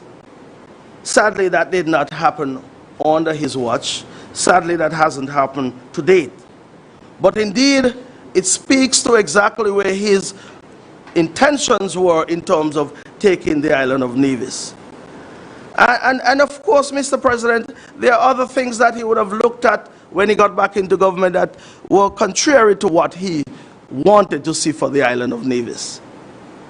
Vance wanted to see the infrastructure of Nevis developed to the point where Nevis could have been the envy of the entire Caribbean. The airport, the seaport, the Charleston port, the road network, the financial services sector, the health sector. All of these areas were areas that the Honorable Vance Amory, under his leadership, sought to bring about a change that would ensure that Nevis would have been in a position where it can spend and pay its bills. I put that out there, Mr. President, because I want to say to you that when I became associated with the Concerned Citizens Movement, when I was elected to the executive in 2006, that is January of 2006, some of the conversations we would have had were along the lines of responsibility, transparency, integrity, and the overall development of myself as a person in the area of politics, whereby you can leave a name behind and a legacy behind that anyone who comes after you can certainly emulate. That is what Vance would have done. That is what all of us would aspire to. And so, Mr. President, let me be a bit more specific in terms of my association and how I really got into the politics, which was really through the admonition of the Honorable Vance Amory. I recall in 2003 I was taken to visit the Honorable Vance Amory at his office right there at the old administration building by a mutual friend, and I was introduced to the Honorable Vance Amory as the next individual who would assume the responsibility of representing the constituency of St. James after the Honorable Nurse Jean Harris would have demitted office.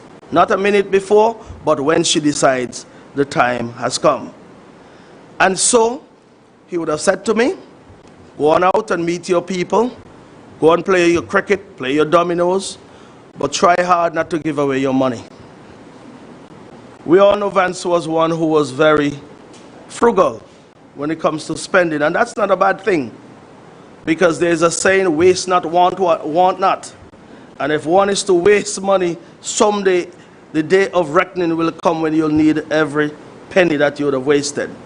So in 2003, those words of admonition were offered to me.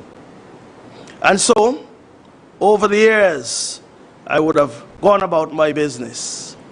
And I will say to you, Mr. President, in 2006,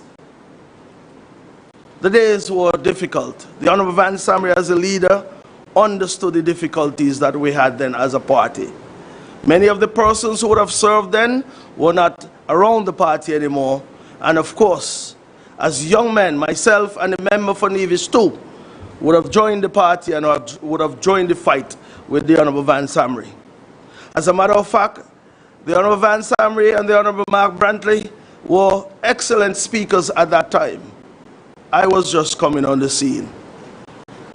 Not as eloquent as them, still not as eloquent as both of them, but one day Vance told me, Zuki, just be yourself. Just be yourself, and that is what I'm seeking to do even today. Just be yourself. And those words would have given me some comfort, because when I listened to the oratory skills of the Honorable Vance Amory, I said one day I want to be like Vance. But I may not become like Vance, but I probably would get close to him one day. And so it was, Mr. President, we went through the whole process of trying to bring back those halcyon or glory days of the CCM and also of this beautiful island. So, Mr. President, we are aware of what transpired in 2011. Vance Amory was the leader of the party. And any other leader may have sought to do otherwise, other than what the Honorable Vance Amory would have done. He showed statesmanship. He showed a tenacity then to withstand all of the difficulties that were that we faced at that time. As a matter of fact, we would recall many a times we would have demonstrated here on the streets of Charlestown as a result of that infamous election of July 2011. We went about our business through the calmness that the Honorable Vance Amory would have presented us with. Of course, that election was challenged in court, and then we were back at the polls. Won the elections of 2013. The Honorable Vance Amory, myself, and the member for Nevis 2. Nevis 2, yes. Mr. President, I'll say to you that upon winning that election, which was held on January 22nd of 2013, of course, the next day was a day to have fun, motorcade. The first day of work was the 24th of January. It was a Thursday. And I recall the time that we met in his office, myself, the member for Nevis 2, and also the Premier then, Vance Amory, met in his office. And we had some discussions. We spoke about the portfolios. Normally, in the run of things, the leader will be the one who assigned portfolios. We had a chance to discuss with him and to have some frank discussions as to what the portfolios will be like and who will assume certain portfolios. So those portfolios were assigned. But the reason why I bring that date to the fore, Mr. President, is because on that day we had a frank discussion, the three of us, regarding the future of the concerned citizens movement as a party. That discussion centered around the future leadership of the party. And I bring this up, Mr. President, because the Honorable Vance Amory would have never had a chance to defend it because he didn't have to.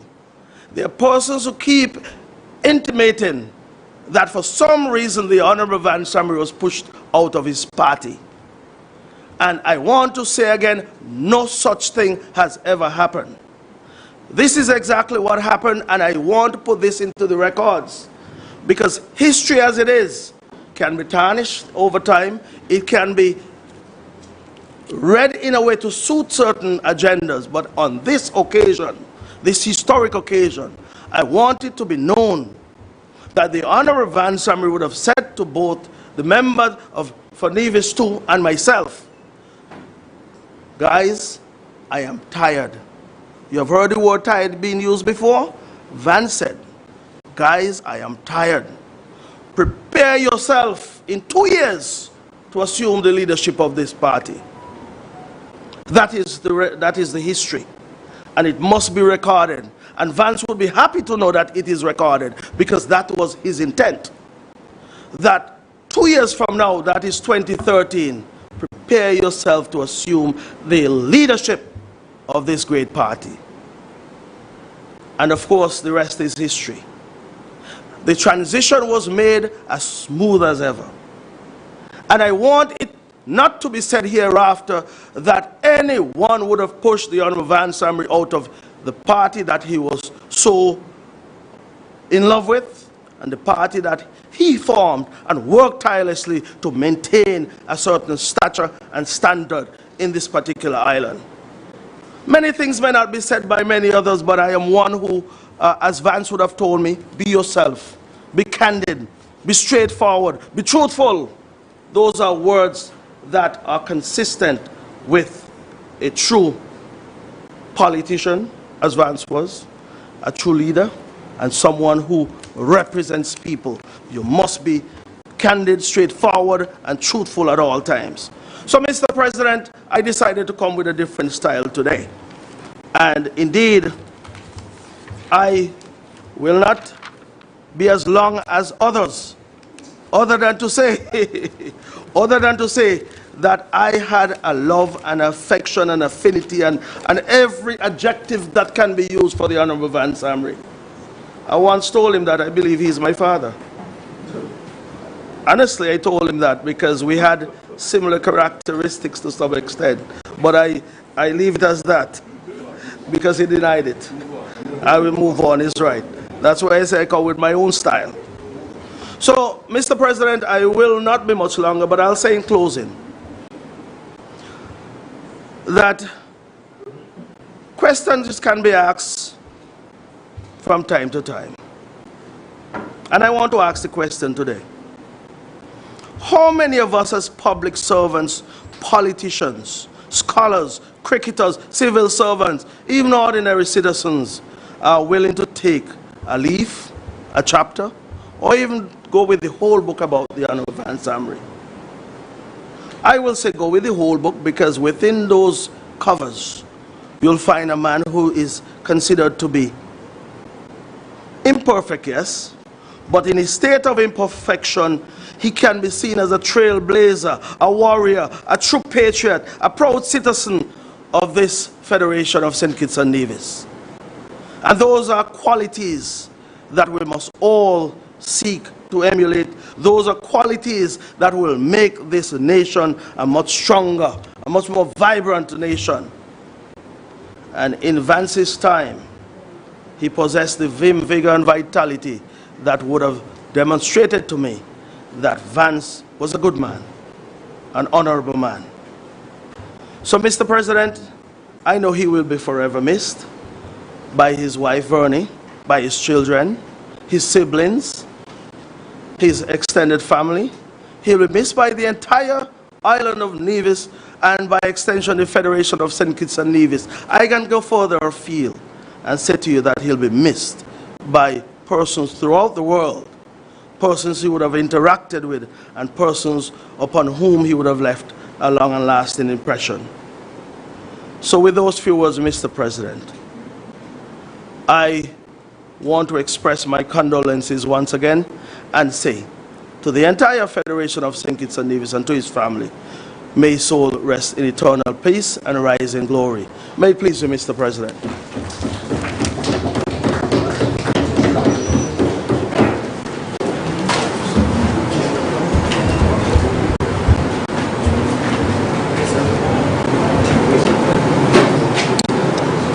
Finally, I now invite the Honorable Mark A.G. Brantley, elected member of the Nevis Island Assembly during the period March 2013 to present, and Premier of Nevis during the period December 2017 to present. Mr. President, good afternoon. I would start by acknowledging the presence of all of those who would have spoken before me, the sitting members of this assembly, but also, Mr. President, some past members of the assembly, including the past Premier, the Honorable Joseph Parry, but also, of course, all the Prime Ministers have graced us with their presence. Our first Prime Minister, national hero, Right Excellent, Right Honorable Sir Kennedy Simmons, our second Prime Minister. Most of us, if we are lucky, will be known for one and maybe two things that people would say of us we did well. Somebody may well say that somebody was a good fisherman, or they were a good carpenter. But here you have a man who in so many ways excelled, and who whatever he put his hand to, as we have heard, would have done it well. As a nation, we are shaped by what and who we remember. Therefore, Mr. President, it matters today that our country remembers the life, courage, sacrifice, and legacy of Vance Winkworth Amory. He devoted much of his adult life to serving his country, his people, and the principles for which it stands. A nation, as we know, is not just a flag, an anthem, and a coat of arms. it is much more. It also embodies our beliefs, aspirations, principles, and values. Throughout his career, and indeed until his very last breath, Vance Amory understood this and exemplified it. A lot has been said here today about the life and legacy of Vance and his place among the pantheon of our political heroes. Some may say it perhaps falls short of truly representing the man and what he stood for. The praise and tributes mentioned here today may eventually fade, but what will never fade is the impact that he had on the people with whom he came into contact and the country that he loved and cherished so dearly. For my part, Mr. President, I had the honor and privilege of working with him for a number of years, both in opposition and in government, both in government at the Nevis Island level and at the federal level, both in opposition at the Nevis Island level and at the federal level. And there has never been a day since then that I have not been proud of that fact. His life was a portrait of leadership, and he exemplified the qualities of a great leader. His leadership style was always one of inclusion and was consensus-based. Through his personal example, he influenced others, and as his deputy for many years, I felt privileged to be grounded by his wisdom and foresight. As our party and political leader, Mr. Amory put principles above politics.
party and political leader, Mr. Amory put principles above politics.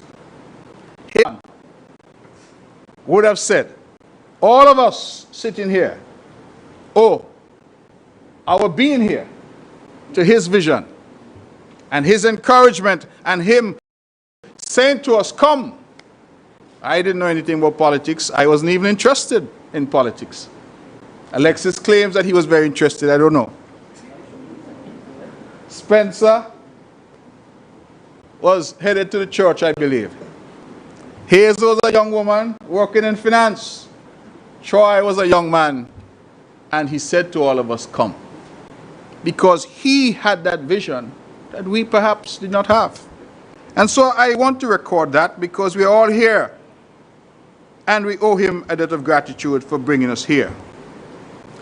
I will say two other things and share two other anecdotes, if you will, before I take my seat. One has to do with a commission of inquiry. That the NRP of the day said that they would launch a commission of inquiry into Vance Amory and into his administration. And various allegations were made. And I recall they brought a gentleman called Mr. Sharp, who came here from England. And Mr. Sharp came, and they brought a QC, I believe, called Mr. Cheltenham from Barbados. And they put together this commission of inquiry. And I went to the Honorable Vance Amory as a youngster. He was my leader. We're in opposition. I said, but Vance, you can't go down there. And Vance Amory said, I have nothing to hide. And so I will go and face the commission because I have nothing to hide. And I said to him, you may not have anything to hide, but when they're done with you, do not go down there. He said to me, what is your advice? I said, let us go to the court. And I called up an old friend of mine called Dane Hamilton QC from Antigua. I said, Dane, we have a matter down here we have to deal with. And I'm pleased to report that the commission never saw the light of day, because we defeated it in the High Court and again in the Court of Appeal. But, you're right, we saved $9 million for you. But the Honorable Vance Amory, so, I believe, trusting he was in others and in their integrity and sincerity, that he said he's going to go because he knew he had nothing to hide. History will judge that. The other issue I would raise, on the final issue, we have heard about it from the Honorable Alexis Jeffers. It had to do with the issue of the disputed elections of 2011. I will always remember that period because it is the first time that voters in Nevis saw their names removed from the voters list in the dead of night. And we went into that election, Mr. President, and I felt personally aggrieved. We understood that Vance Amory could not lose an election in Nevis. And so he was successful. The Honorable Alexis Jeffers was also successful. And as the island waited and waited until 4 in the morning, they heard that Mark Brantley lose by 14, with 14 spoiled ballots. 203 persons removed overnight from the voters list in St. John's. I went to the Honorable Vance Amory as my leader, and I said to him, as we would say in colloquial language in Nevis, "Me nah take it. Me nah take it." And he said to me, "Young man, take it easy. We will regroup and we will come back in 5 years and deal with the matter." And I remember saying to him what my father, blessed memory, said to me. I said, I am seeing a political party from St. Kitts aligning itself with a political party here, the NRP in Nevis. And if we allowed that relationship to crystallize, we would be in problems. And my father, blessed memory, always said to me that the best time to remove concrete is when it's wet. Because if you allow it to dry, tell yourself you have problems. And I decided to go to court. And we won in the court, went back to the polls, And instead of 5 years later, 18 months later, the CCM was back in government. Now, why, you might ask, have I made reference to these things? I made reference to them because, to me, they exemplify the type of leader that Vance Amory was.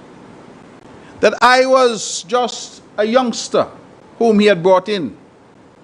But on significant matters, such as this, and our approach, he was prepared to listen and to say, well, if you have that view and you feel strong enough about it, then we will take that particular route. He did so on the Commission of Inquiry. He did so again on this issue of what we did after the 2011 elections. And that, I think, speaks to that humility that so many of us have mentioned, the fact that he didn't think that he knew it all. He was prepared to listen to the lowest of us, the youngest of us, those of us with the least experience. He was prepared to listen and for us to act accordingly. I end, Mr. President, by saying that Vance Amory did something in his lifetime that few political leaders have done in the history of St. Kitts and Nevis and perhaps of the region. And he did something, he passed the baton. And he did not pass the baton after he had lost. He passed the baton when he was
Mr. President, I second the motion to adjourn the House. Sign it aye. Just before we rule on the adjournment, let me indicate that after we would have finished business here, we have some refreshment on the outside for those who would wish to partake. Also, for all those persons who would have made a contribution towards today's sitting, we are going to take photograph, picture on the outside so that we can have it for posterity.